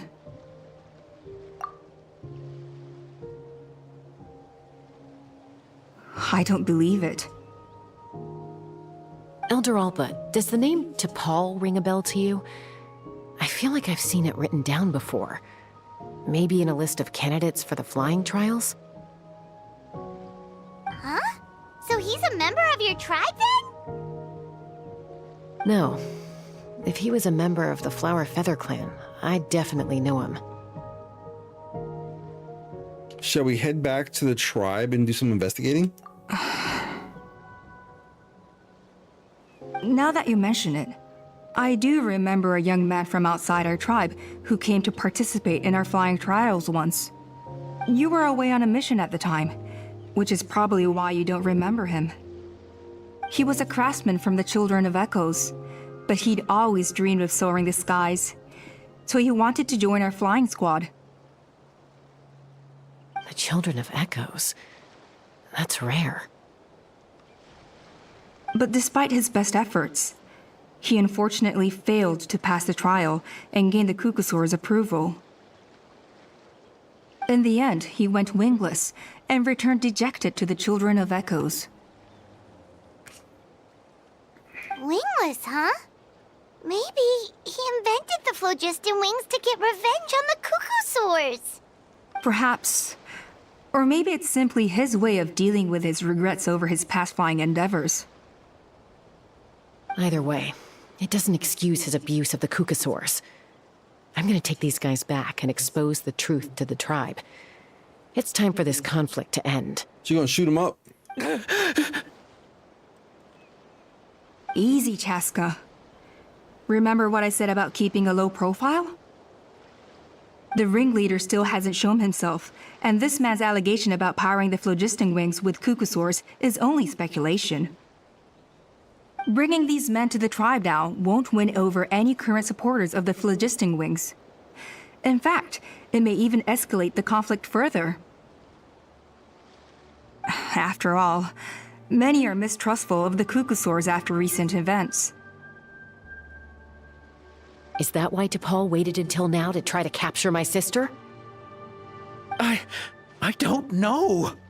I mean, he did tell us to spread negative rumors about the Kukusaurs and slip some Mora to anyone opposed to them, but... But Koya only attacked humans because they stole her child! Nevertheless, we will be hard-pressed to change people's minds while emotions are running high. Unless we have irrefutable evidence. You mean we need to catch T'Pol himself? Bravo! My thoughts exactly. In the meantime, you'd be smart like that. With me. I'll escort them back to the tribe. I'll take the other members of their crew into custody too. They won't get another chance to stir up trouble. Fair enough. I guess finding T'Pol is gonna be the key to resolving this conflict. Let's hope the Children of Echoes have some info on him.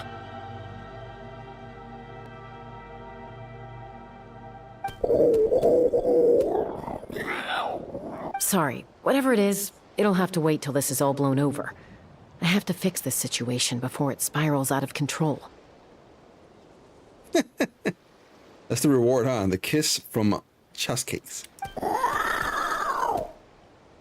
Mom, sis, rest up and get well soon. I gotta fly.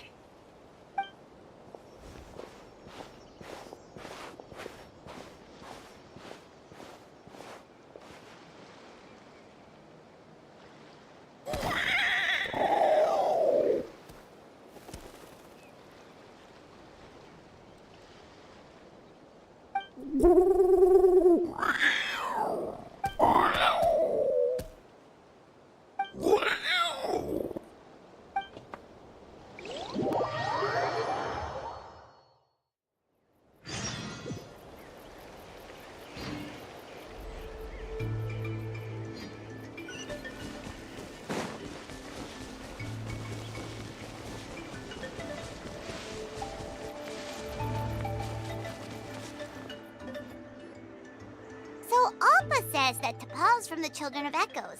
But how do we track him down? Just ask around until we find him? Use the bird senses. Let's start by talking to someone we know. It'll be faster that way. At this time and place, I'll bet the easiest person to find is... Wakey, wakey, Shilonen! Ooh. Oh, it's you. Okay, give me a second. I'll come down. It's the Sonic lady.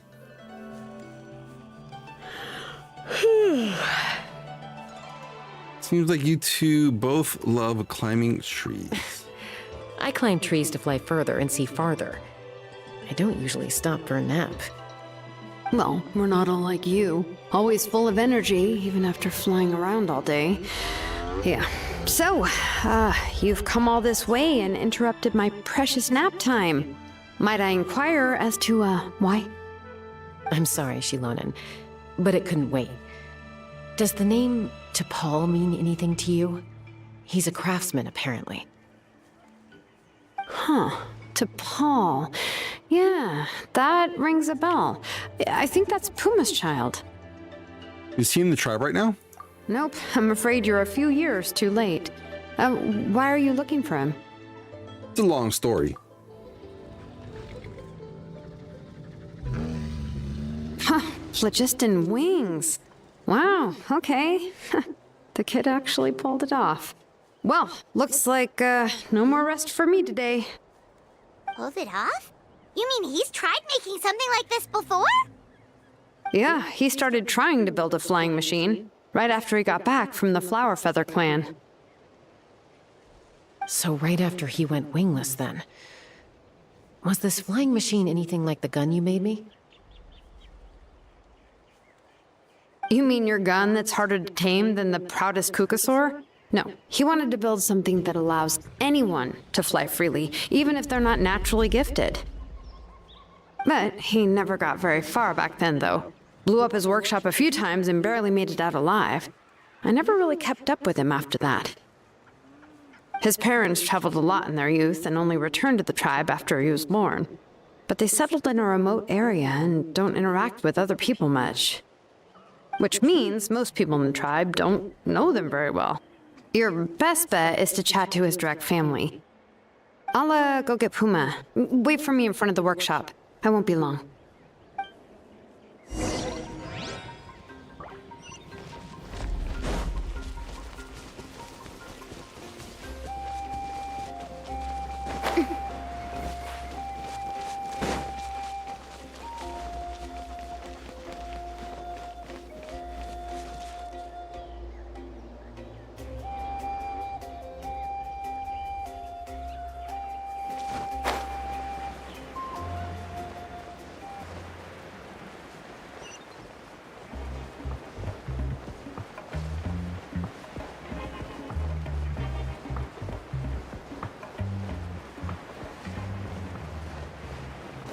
Was a premium hater? He be hating. Ah, shoot.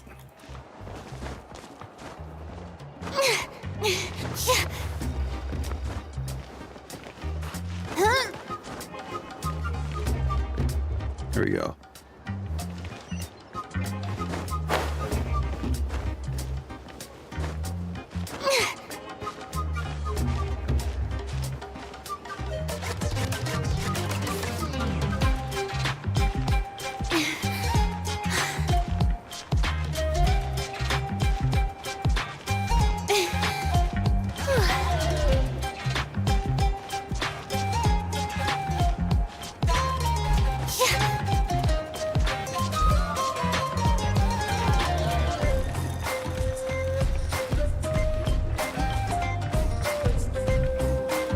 Fire. Allow me to introduce T'Pol's mother, Puma. Hello, we're... Oh, save the pleasantries. I don't want to spend any longer talking about that boy than I have to. Huh? I disowned him long ago. He is no child of mine.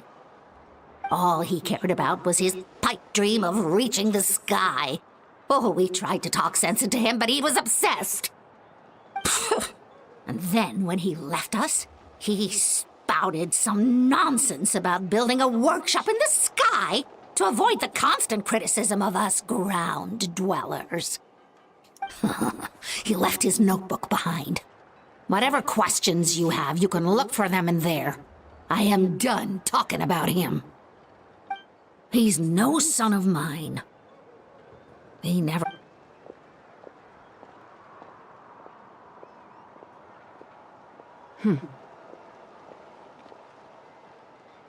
Wow, they've really fallen out. Paimon sure wasn't expecting that. Her husband, T'Pol's father, he passed away recently, and T'Pol didn't even bother to show his face at the funeral. If you ask me, that was probably the final straw for Puma. I'll go keep her company. If there's anything else you need, just come and find me. Thank you. Even his mom hates him. Okay, so this notebook is the only lead we got now, right? What's in there?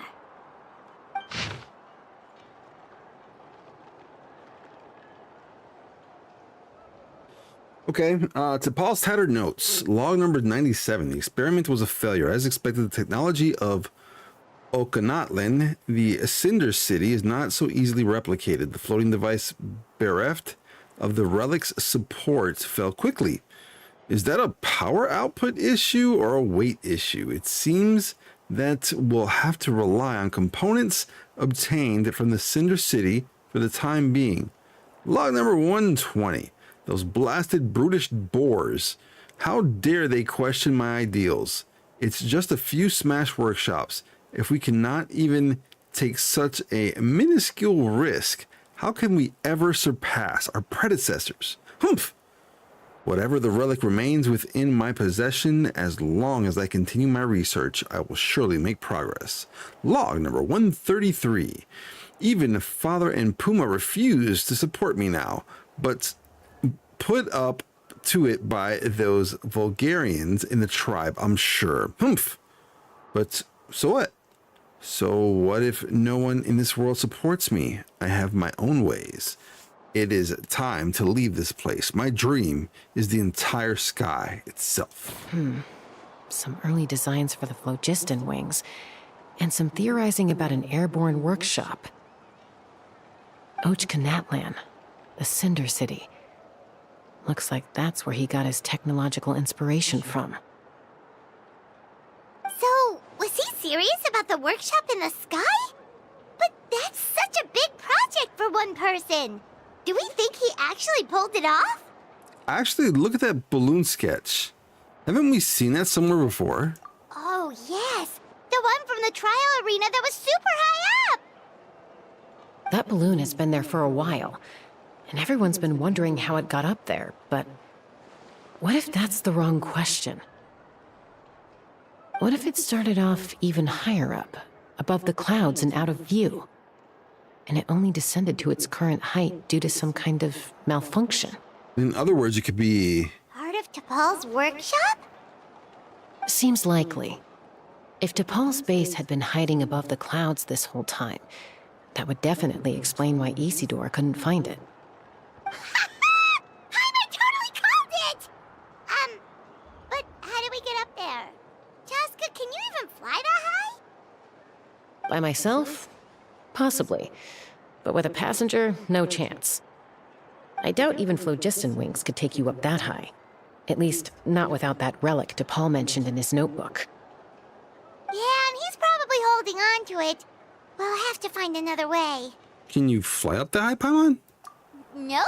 That's way beyond Paimon's altitude. Also, would you really expect Paimon to go up there and take on T'Pol all by herself? Yep, all you, Paimon. Let's not worry. Just because we can't think of a solution doesn't mean no one else can. I'm not the only flying expert in my tribe, you know. Oh, good point. We should go ask Elder Alpa. And Mutoda. He was quite the flying ace back in the day, too. Let's head back and see what they suggest.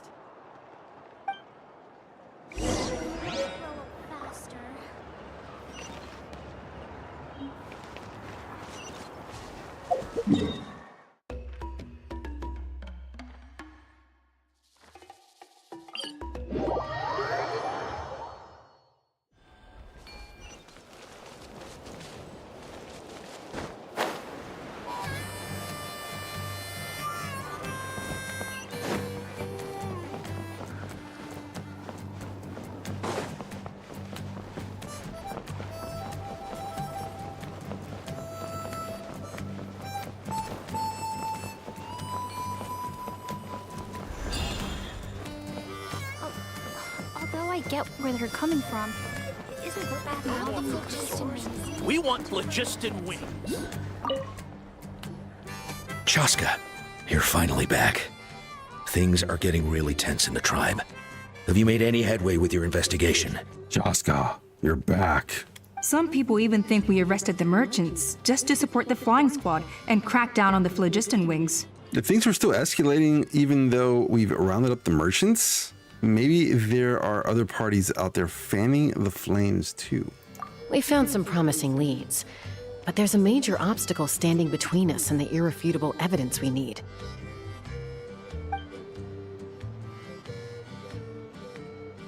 A relic from the Cinder City? So Och Khan's still managing to sow discord, even after all these years.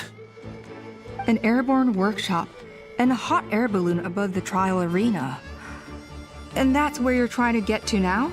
Any ideas how we can get up there? Neither phlogiston wings nor a Kukusaur can take you that high up. Do you really think that's where T'Pol is hiding?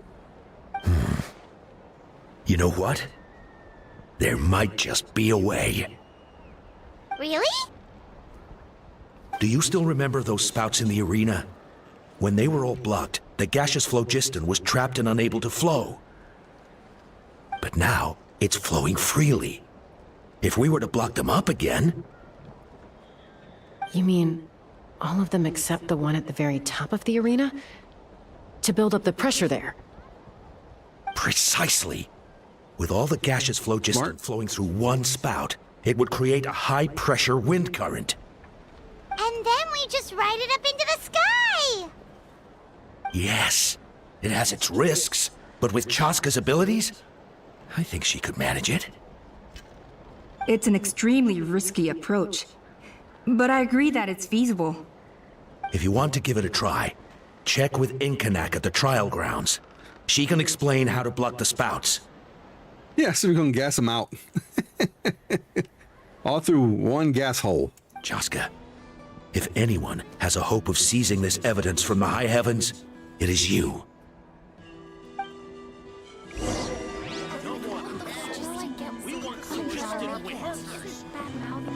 If you're so tough, why don't you take off my mask and see for yourself?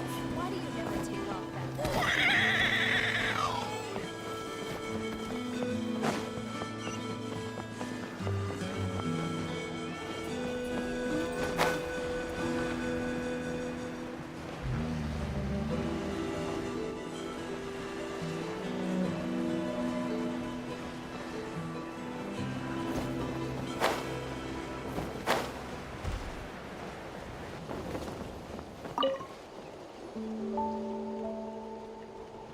Goodness me, that is a very bold idea. Maybe so, but we have to act fast. What's the quickest way for us to block off the spouts? From a technical perspective, I'd have to advise taking some measurements and carefully planning this out first. But I'm guessing that's not what you want to hear. We ain't got time. Then we'll have to take the rough and ready approach. See the solid phlogiston over there? Our prior inspections revealed that some kind of stable structure has formed inside, making it highly damage resistant. It's not without its weak points, but unless they're all struck at the same time, the structural integrity won't be threatened. So, what happens if we do strike them all at once? It'll collapse. Okay, I see where you're going with this. Yeah, you got it. As long as you hit all the weak spots at once from the right angle, the solid phlogiston will fall right on top of the spout and block it up. That's right, I'm gonna boogie with chest cakes. You're right about rough and ready. Sounds like my kind of plan.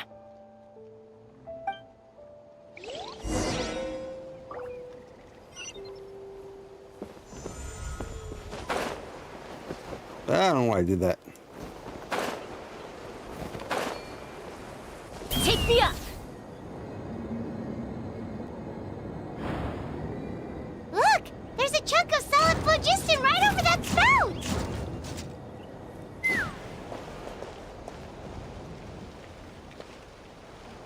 Oh, shoot. How am I supposed to seal them?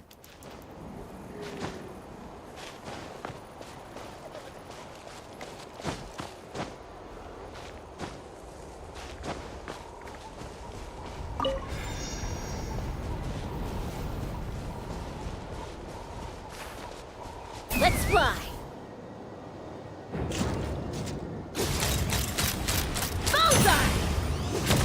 Ah.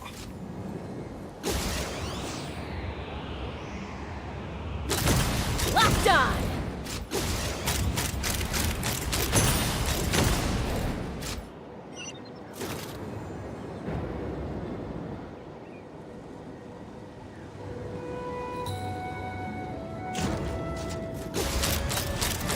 Bullseye!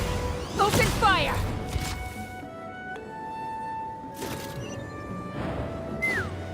Oh, boo. Them needed more?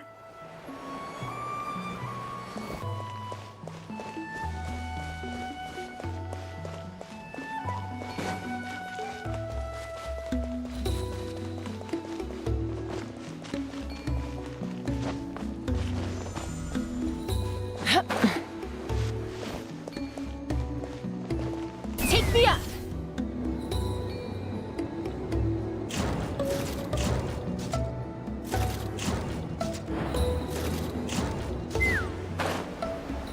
Bruh.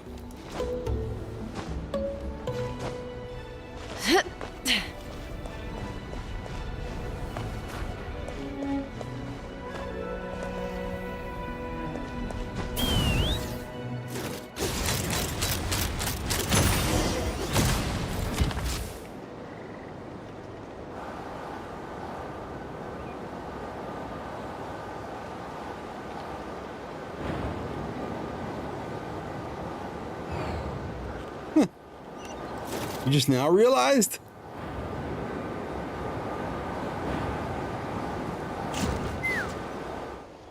It actually worked! But wait, how are Paimon and the Traveler supposed to get up there? Koya can give you a lift. She's actually been following us this whole time.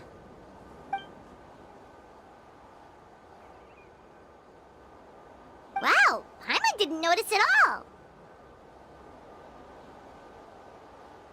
Why didn't she come join us? Well, probably because she didn't want to get too close to humans.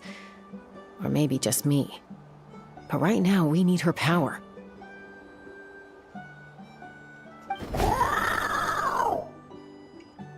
Whoa, you didn't even have to summon her. Yes, up there. That's probably where Chime is. All right, let's go have a little talk with this T'Pol.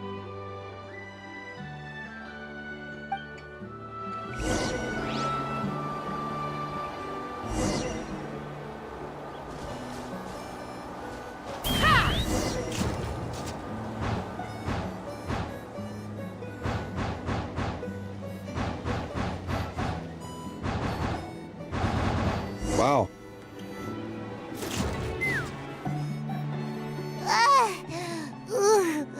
Haven't ever flown that fast before. She feels so ready to throw up. At least we made it in one piece. Aha. Just as I thought. It might look like a regular hot air balloon from the outside, but up close, it's clearly been heavily remodeled. And sure enough, it only descended below the cloud line because the custom-built machinery malfunctioned. Can you tell what the issue is? I should be able to figure it out with T'Pol's notebook. Thankfully, I know a little DIY from fixing up my guns when they're having issues. That should just about do it. Now all it needs is a nice hard kick. Maybe that works on your guns, but, huh? We're really moving!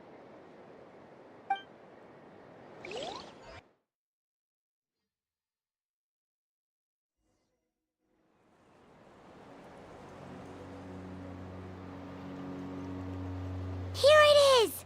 The workshop in the sky! Oh, you gotta see it to believe it. Makes you wonder why T'Pol even bothers with phlogiston wings when he has tech like this. Well, according to the notebook, the platform beneath us runs on components from the Cinder City.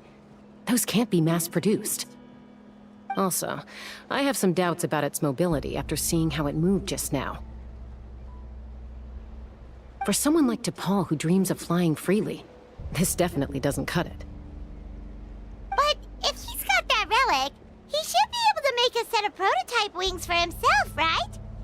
Why bother making a whole flying workshop so he can mass produce them? If he can come and go freely from this workshop, he's probably already built those prototype wings for himself. But this doesn't add up. If he's already achieved the power of flight, then he must have bigger dreams we don't know about. But what? With any luck, we'll find the answers in his workshop.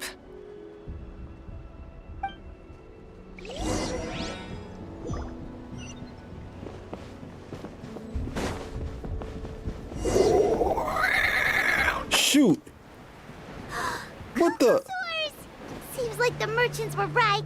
T'Pol's using them for his own ends. I'll bet that mechanism on top of the cage opens the door. Dynamic.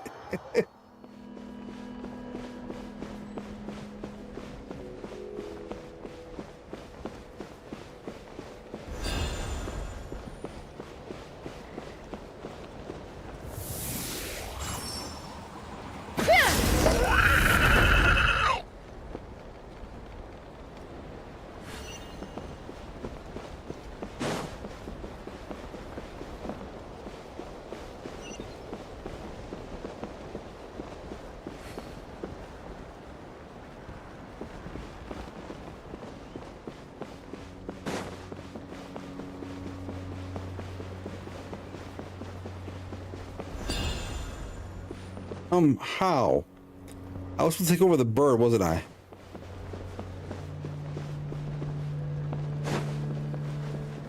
I have no bird.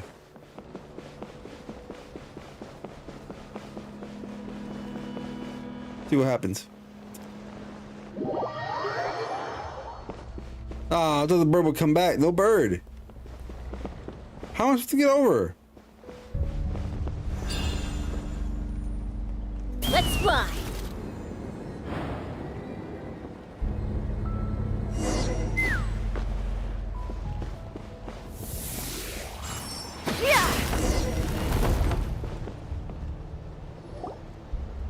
Why won't it fly away like the others?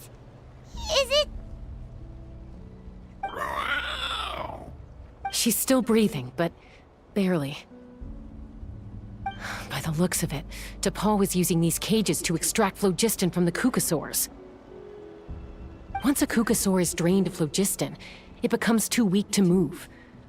We'll have to come back for these ones after dealing with T'Pol. There's another notebook here. Let me see.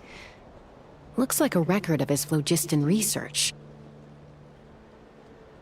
Log number 330. With the support of... I was finally able to launch the airborne workshop. Even though it relies on the relic for 80% of its power supply, I've at least taken the first step. Log number 348. Research on the relic is progressing well. I should be able to replicate the technology and scale up production very soon. Has proposed a name for this groundbreaking invention: the phlogiston wings. I think I'm getting close. Soon I will achieve my dreams. Log number 377. Encountered some issues with the new smaller model phlogiston wings. The gaseous phlogiston showed some volatility during the refinement process. Thinks we should proceed at a more cautious pace with the refinement experiments. But after so many past failures, I have to prove that I will succeed this time. Should throw him off the bridge too? Log number 114. Ran an experiment using Kukasaurs to refine gaseous phlogiston. It was a success. Log number 117. I've started recruiting merchants and hunters to capture wild Kukasaurs. Log number 121. Major breakthrough in the efficiency of phlogiston yield. Huh? So many parts have been crossed out! Based on the context, it should be someone's name. Yeah, probably the contact he alluded to in his other notebook. Guess he has a benefactor.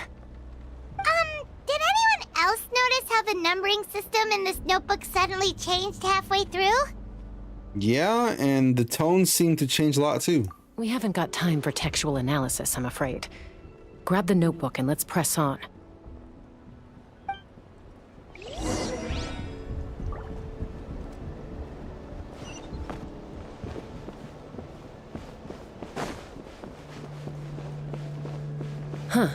Never seen one of these before. Looks like this was built with the Cinder City components, too. You're not thinking of giving it a nice hard kick, are you?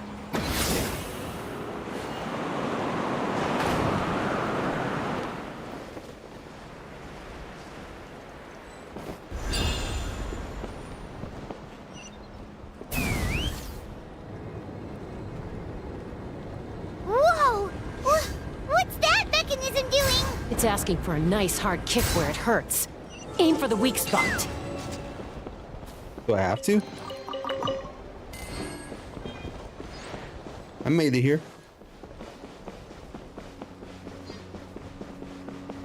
What are they doing here? It's T'Pol's henchman. He must have brought them here using the relic in his prototype wings. Watch out!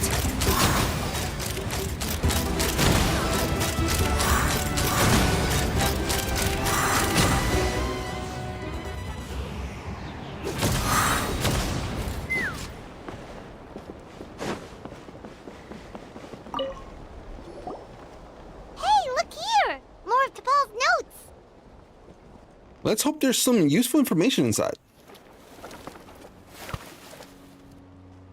Log number 403. Introduced me to some new comrades who fully support my ideas. I told them that some Saurians are blessed with wings, and some people with natural gifts, while the less fortunate among us can only look on longingly as they seize the skies. Like the Court of Owls in Batman. But I also told them that progress can erase individual differences. Think of the tools humanity has made to fight back against wild beasts. The law we have put in place to even the playing field between the strong and the weak. I promised them that our research will be the new frontier of human progress. With our phlogiston wings, the power of flight will no longer be for a select few to enjoy. Imagine a world where the skies are for all to share. I only hope that when we finally achieve this goal, we'll be proud of me. Imagine a world where the skies are for all to share. Yes, what a wonderful world that would be. If only it were possible. We could respond faster, and so many tragedies could be prevented.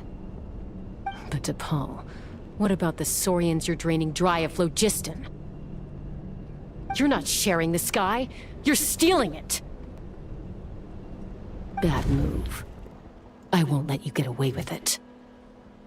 Chaska? I'm fine. Let's keep moving. I don't think we'll find anything else here.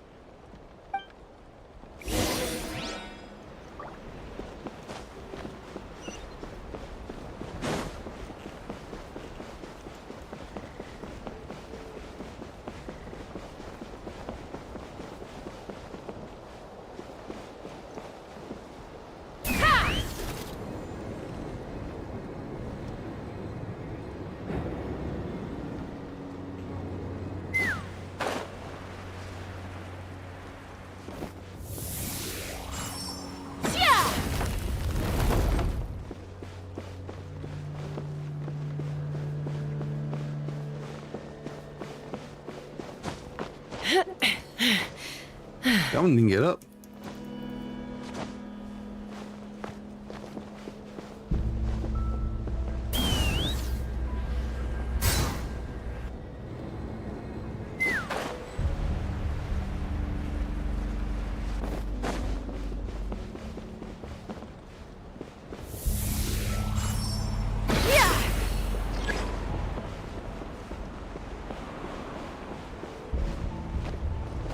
Like, I want the treasure chest too. What the heck?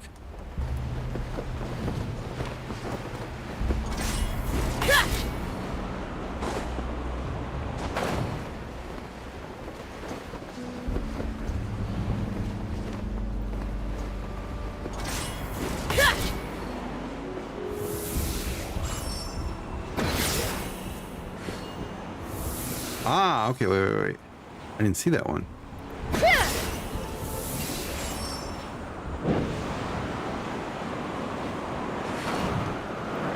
Oh, now I get the chest.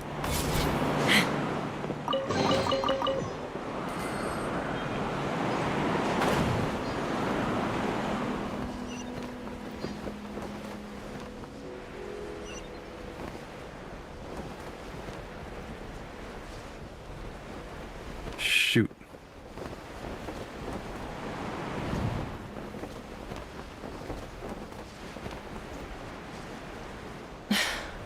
I can't We believe shouldn't throw this nerd off the bridge. We should throw him from the balloon. But right now, we have to focus on solving this problem at the source. It's messed up.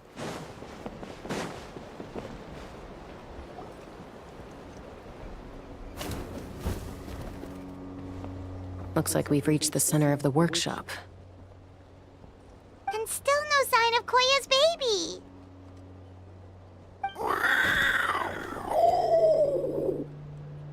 Let's search this area for now. If we still can't find Chime, we'll double back. Okay.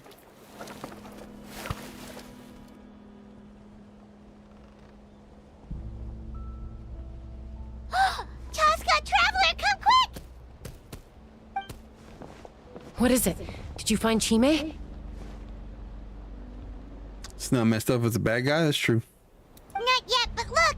It's another one of Paul's notebooks! Let's give it a read, just in case it gives us any clues on Chime's whereabouts. All right.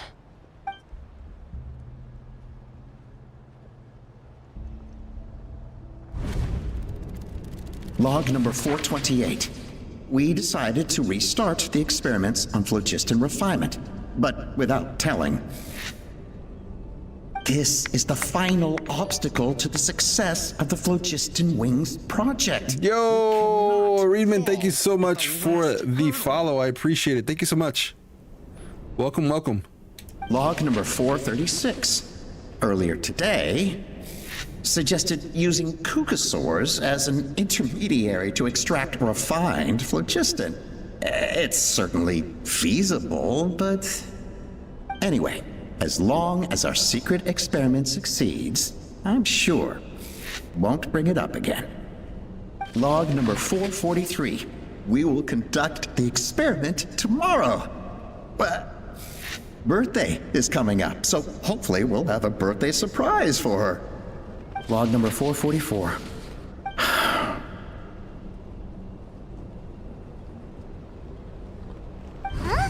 Why is this log empty? I guess whoever wrote down the log number was prevented from recording the results.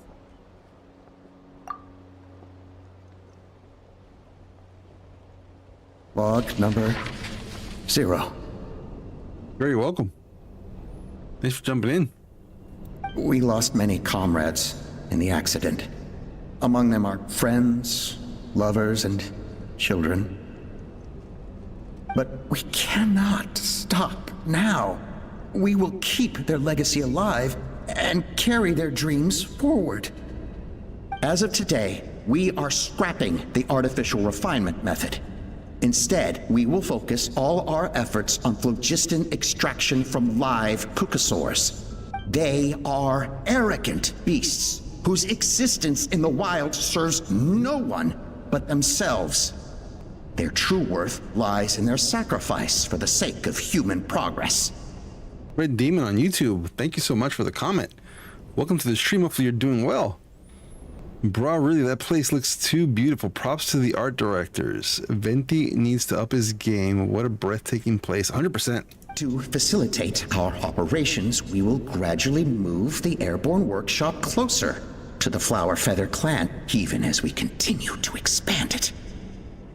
All this we do to create a world where the skies are for all of humanity to share. All this we do to make T'Pol's dream a reality. Given the way this is written, not to mention the fact that the numbering has started over from 0, it kinda sounds like this is someone new. Does that mean that T'Pol's already...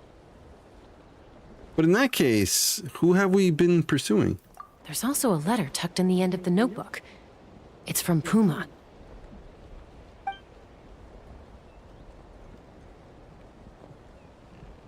T'Pol, I don't know where you are right now, so I don't know how to reach you. My best bet is to send this letter to the Flower Feather clan. Your father is gravely ill. Oh, I know we've had our differences in the past, but he is still your father. Won't you come and visit him? Please. I know you never liked him and cared even less for me. All you ever yearned for is the sky. And your birth mother. But we'll still be waiting here for you if you do come back. This may be the last chance you'll get to see your father. So Puma's not T'Pol's real mom? Huh. Well, she did say he never called her mom, but I'm gonna assume she was just venting. We know that T'Pol's father passed away quite recently, and this letter looks recent. By contrast, the writing in this notebook is old and faded. It looks like the real reason T'Pol didn't attend his father's funeral is because he'd long since passed away himself. Ooh. And T'Pol's birth mother, and the benefactor who funded this workshop, and the real ringleader behind all this. If we ask ourselves why this letter was sent to the Flower Feather clan, why T'Pol always yearned for the sky, and how he got his hands on a relic from the Cinder City, it all points to one answer. That's right. T'Pol was my child. He was born during my days as a wingless wanderer. His birth gave me new hope. I wanted to become the kind of mother who spent her days as a valiant rider, soaring the skies. Not an aimless, wingless nobody.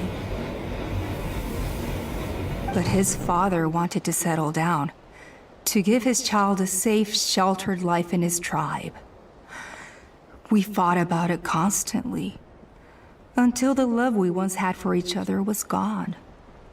He started a new family, with another traveler who was also looking to return home. And I went back to the Flower Feather clan, alone. Alba? I had no idea that despite being raised among the children of echoes, my child still harbored dreams of the skies. Can you imagine, Chaska? The joy and surprise I felt when he showed up at my door, asking to join the flying trials. Or how proud I was when he said he wanted to prove his own worth, rather than relying on my position as elder. And then the anguish that overcame me when he was rejected by the Cucusaurs and became wingless, just as I had after my injury. You've got a lot of nerve showing your face here. Don't take this the wrong way, Chaska. I'm not here for a fight. I just want to talk. Isn't that your preferred way to resolve things? I trust you've learned of T'Pol's wish on your way here. A world where the skies are for all of humanity to share. If only his dream can be realized, no one will ever have to lose their wings again. Our aerial prowess will be greater than ever before. War will never again come at such a great cost. The loss of Koichi is a tragedy that need never be repeated. So tell me, Chaska, do you really wish to see the phlogiston wings forever grounded and gathering dust? Nothing you've said excuses all the conflict you've caused. You mean the argument back at the tribe? It was a necessary measure. Sometimes this is the only way to accelerate the pace of progress. Ooh-wee. Is a mother harming her children when she coaxes them into swallowing a bitter pill? Of course not. It is a brief moment of suffering for the greater good, and the child would come to understand this in due course. The phlogiston wings are that bitter pill. We will never progress as a tribe if we cling to the scraps the Cucusaurs offer us. Once the people have embraced the phlogiston wings, they will never look back. Even if they learn how the refined phlogiston is sourced. They will convince themselves that the sacrifice of a few Cucusaurs is a small price to pay for our dominion over the skies. But this I had not anticipated. I barely had the chance to introduce the phlogiston wings to the tribe before you found this place. Your plan was hardly foolproof. Yet, it can still be salvaged. Chaska, Traveler, you are the hope of humanity. I'm sure you have your doubts about my methods, but know that my love for humanity and for Natlan is genuine. You know me, Chaska. And you know that I've always treated everyone in the Flower Feather clan as my own children. We don't know you like that. As fellow humans. Surely you can understand my perspective. Hey, quit the quips! This is serious! Alpa, Natlan doesn't belong to humans alone. And truthfully, neither do I.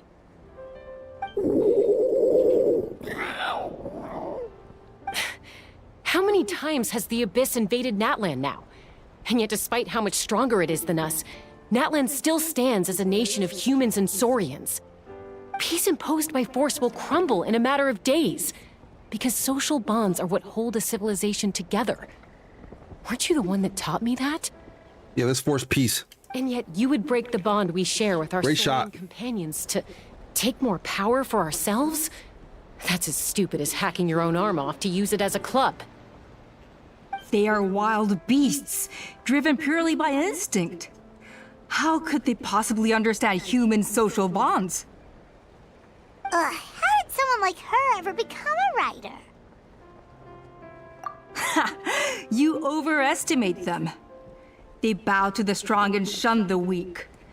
That's all there is to it. They never gave Tepal a second glance when he was at his lowest, nor me when I returned injured from the Cinder City. It's all about survival of the fittest for them. Plain and simple. They obeyed me once I proved myself stronger than them, but the moment it serves them better, they'll abandon me in a heartbeat. You're wrong, Alpa. They only reject the wingless because they don't want to fly anyone to their death. Chaska, I will promise you this. Only the unruliest wild cucosaurs will be used for phlogiston extraction. The ones who have nothing else to offer to humanity. Well, that's too bad, because I know a few unruly wild cucosaurs who don't think that idea is gonna fly. Namely my mom, my sister, and me. And the others? To us, they're friends, family, even children. So if you want to put any of them in one of your cages, you're gonna have to go through us. Is that right? I knew you might be difficult to convince. Looking for a fight? Maybe this will change your mind.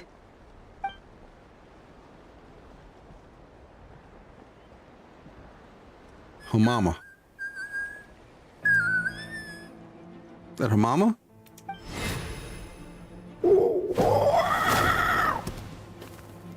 Nah. Chime! She used Paimon to beat her up. Alpa! Take Paimon by the leg and just swing her around. Careful. Use her as a Don't weapon. make any rash decisions. Unless you want to see her suffer. It's the baby. Oh no, that's one of the extraction cages! I told my subordinates to take control of the tribe while I was away. Luckily for them, our strongest warrior and our most powerful ally aren't there to stop it. Take control. Rah. What are you planning to do with Mutoka This is and his deep. supporters? Merely accelerate their inevitable downfall. They cannot stand in the way of progress forever. It is not the move I wish to make, but I'm afraid you and your friends force my hand. And since you insist on imposing me too, I have no choice but to keep you here until the dust has settled. I agree. It's wrong. So that's what you meant by I just want to talk. You never intended to negotiate. You just wanted to stall us. No, Chaska. I genuinely hoped I could win you over. You are the strongest warriors we have. Put down your weapons, and I promise you that no harm will come to this young Saurian. I just need you to stay here for the next couple of weeks or so, while my people consolidate their power. Then I will give her back to you, and you'll be free to leave. You really think the Pyro Archon is gonna let you get away with a coup? As long as the majority supports our vision, even the Pyro Archon cannot meddle in our internal affairs. Your vision is deranged, and the Flower Feather Clan will never support it. You sure about that? Then wait here and see. Time will tell. What do we do? Even if the whole tribe fights back, Mutota's in grave danger!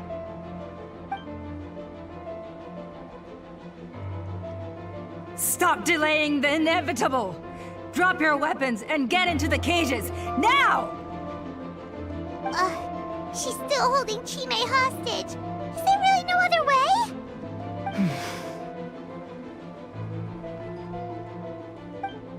The other way is coming. They all know what to do.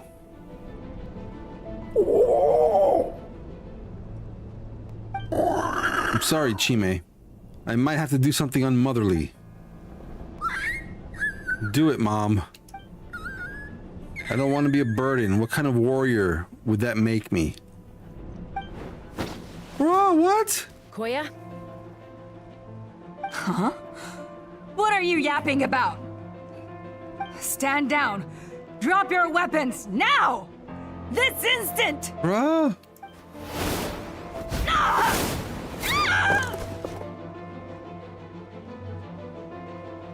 Doctor! No! The relic! Now!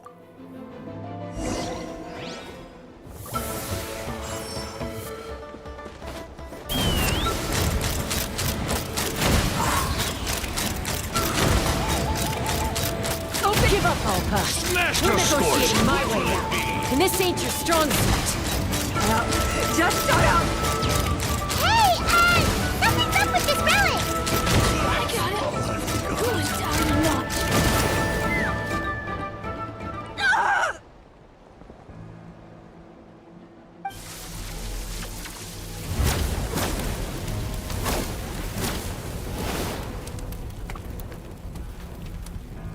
No!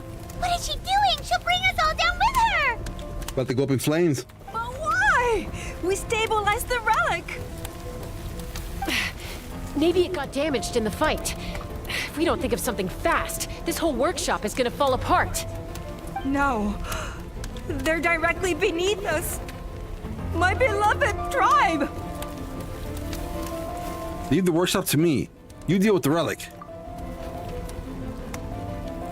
If we don't solve this problem at the source, this whole place will come crashing down. Okay, Just get Fiorina on it. Send little bubble minions out there and put out the fire. Oh, budget cuts. it's too powerful. This ain't a toy like last time.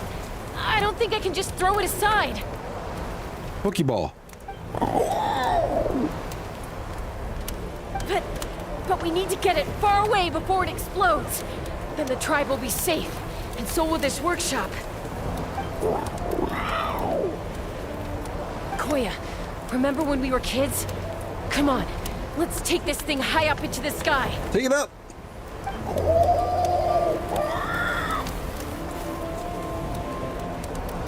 Don't worry, I know I can get rid of it before it explodes.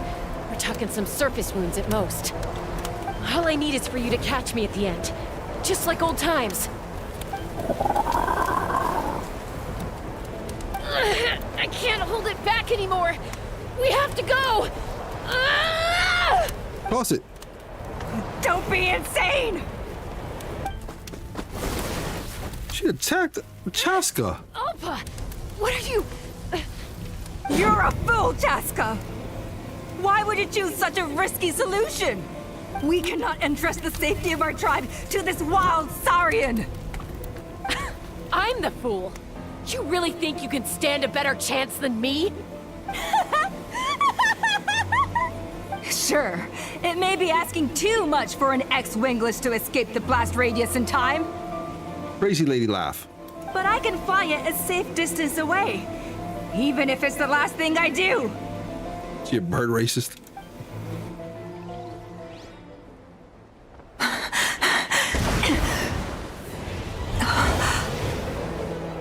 Here, this should be high enough to save the clan. What? You don't get to die a hero today.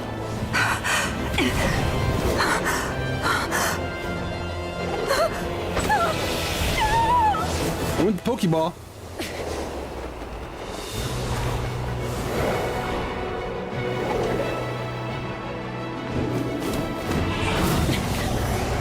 Get it. She got a boost. Oh no.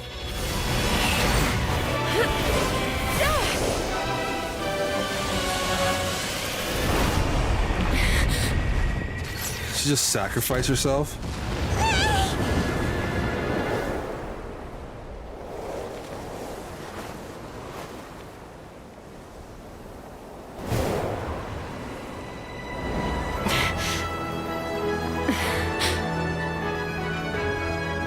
Round of applause.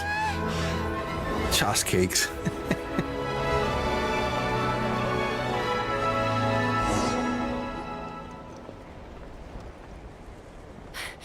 Koya, are you hurt? Let me take a look at you. What do you mean, I'm fine? Didn't I tell you to catch me on your back? Why did you try to shield me from the blast? Accident? Yeah, right. Seriously, you're as stubborn as ever. Chaska, Koya! How are things looking here? All taken care of. All it took was a little DIY.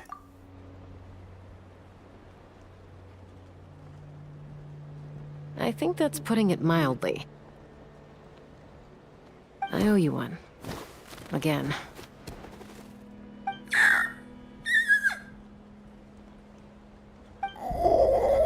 Cheep, cheep. Oh, but be honest. Do you still think Kukasaurs can't form bonds? Mom, I'll figure out the refinement problem. I'll find a way. You don't need to worry about it. I just need some more time. That's all I ask. Please just trust me. Just this once.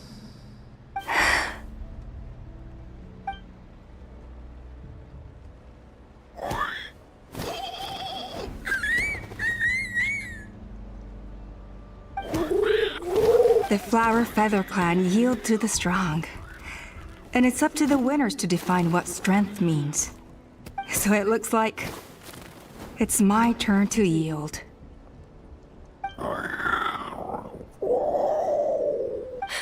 Koya! Koya!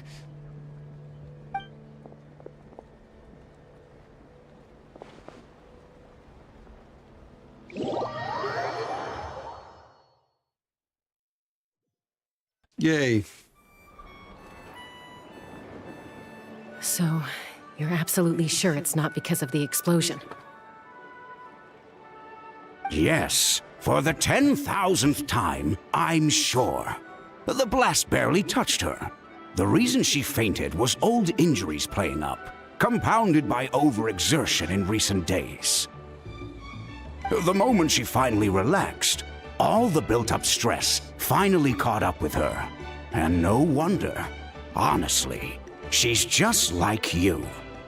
Anyway, now you know how we feel when you go off risking life and limb.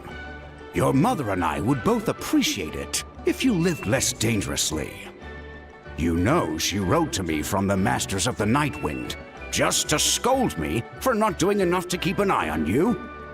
If she wasn't so busy with work, you can bet she'd come back here and chew us both out in person. I'll find an opportunity to apologize to her. I promise. You'd better. No more avoiding us, okay? And don't get me started on all the checkups you've missed. Got it. Got it. Huh? You're awake. I'll go let everyone know. Hey, but we're not done talking. She gone. Ah. What are we gonna do with her, Even after everything that's happened, she still hasn't figured out how to start the conversation with you. She keeps saying, I don't think Koya has forgiven me yet. But if you ask me, she's the one who's scared to open up and have an honest conversation. Sure, chick up and ran away. For all her confidence, she's a very sensitive soul underneath. You'd think as a peacemaker, she of all people would know how to reconcile with her family after a falling out. She must have been a handful growing up. Thank you for being there for her. And of course, thank you for keeping her safe when you were up there in the sky. Koya, Uncle Cusco, we're here! What were you talking about just now? Ha! I was just telling her that she's not to go chasing danger with Chaska ever again. Cusco, I understand how you must feel. But it's all thanks to Koya and Chaska's efforts that the airborne workshop didn't come crashing down on our heads. Oh, Paimon almost forgot to ask. They didn't hurt you while we were gone, did they? Thankfully, when her co-conspirators tried to arrest me, I was out coaching Koyer and Junan. The two of them were a huge help. They took care of things while I went around rallying the resistance. So, in the end, Alpa's would-be revolt didn't really get off the ground. And as it turns out, not all of the wingless want to see our dear Saurian friends replaced with phlogiston-powered gizmos. I'm so sorry you got mixed up in this, by the way. We should have caught on to Alpa's scheme sooner. We could have saved so many Kukasaurs from getting hurt. Most of the airborne workshop has now been dismantled. We've just left one small, harmless part intact and repurposed it as a jail for Alpa and her cronies. Political game now. Let's see how they like being locked up in a sky prison. Oh, the tables have turned. Time they got a taste of their own medicine. So, it looks like there's just one last conflict left to resolve. Peacemaker, you're up. I said I had to wait until things had blown over, didn't I? And now they have. But I still have no idea what to say. Koya, I just want to say, I'm sorry for how things went down back then.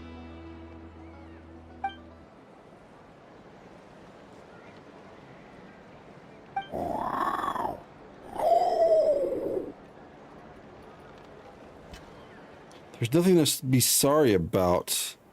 Human or Saurian, we all grow up and form new bonds with new family and friends. And now I've come to understand why you chose to stay among the humans. Does this mean you're not mad at me anymore?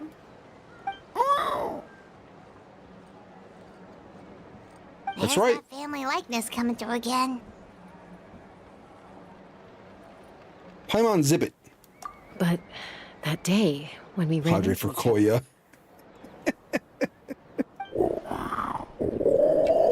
All right. I admit I was angry in the moment. I thought you were their accomplice. Huh? So then, when did you finally make your peace with it?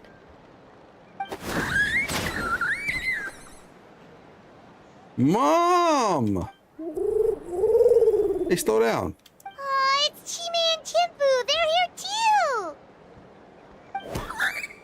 Mom, you're okay. Mom is fine, love. We're all doing well.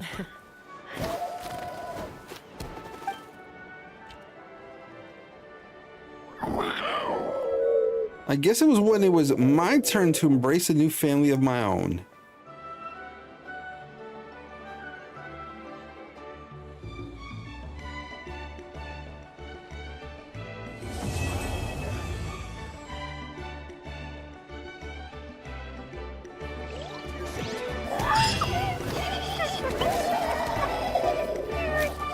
All that for just 60 primos.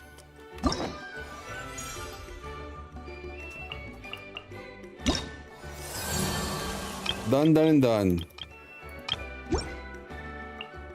I still have one left of this, but I don't know how long this one is. Oh, it's not unlocked yet. Wait, never mind. That's it. That's it. I got caught up. Except for that one story quest, which I'll do another day. I got caught up. Padre's shocked. Padre has 27,248 primos. I have one single wish on the 5-star. The normal 5-star banner. Standard. Do I do it? Do I leave it alone? All that for a bit of pocket change. Yeah, pretty much. Pull on standard. All right, pull on standard. Let's go.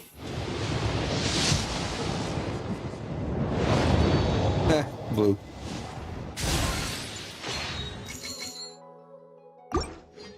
Nothing good, nothing bueno.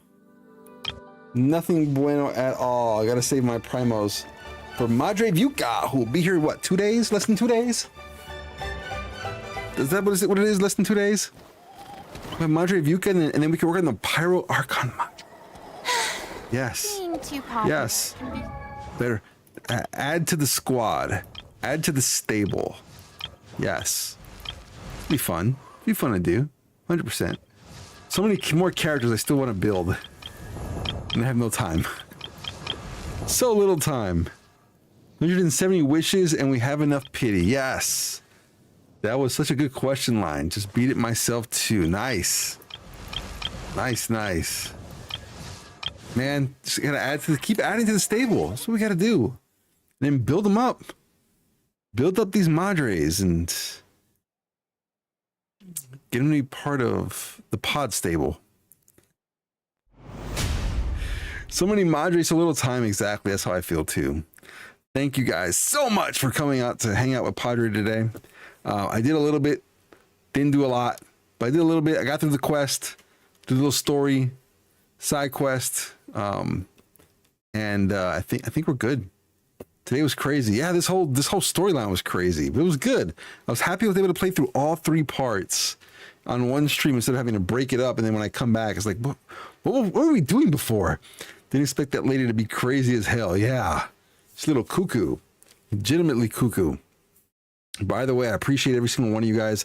I will not be streaming this Wednesday or Thursday due to New Year's. I know New Year's Eve is on Tuesday. Wednesday is New Year's Day. I won't be streaming. And then Thursday I won't be streaming either. So I'll be back next Saturday.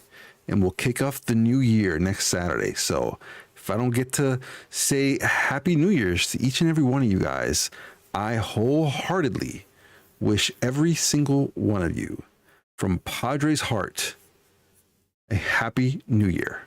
Prosperous, productive, happy New Year. Thank you guys so much. Appreciate you guys. As always, humbled, grateful, thankful that you guys are here and you guys spent the last year streaming with me. And we've had a wonderful, wonderful time over the last year. The last Podbaka of 2024.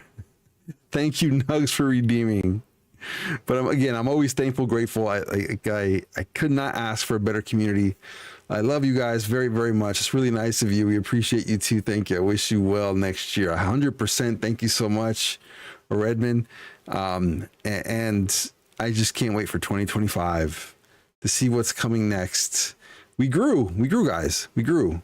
Padre started with zero follows in May of 2023, and we're at 266 today. So I'm always appreciative of you guys. So thank you guys so much.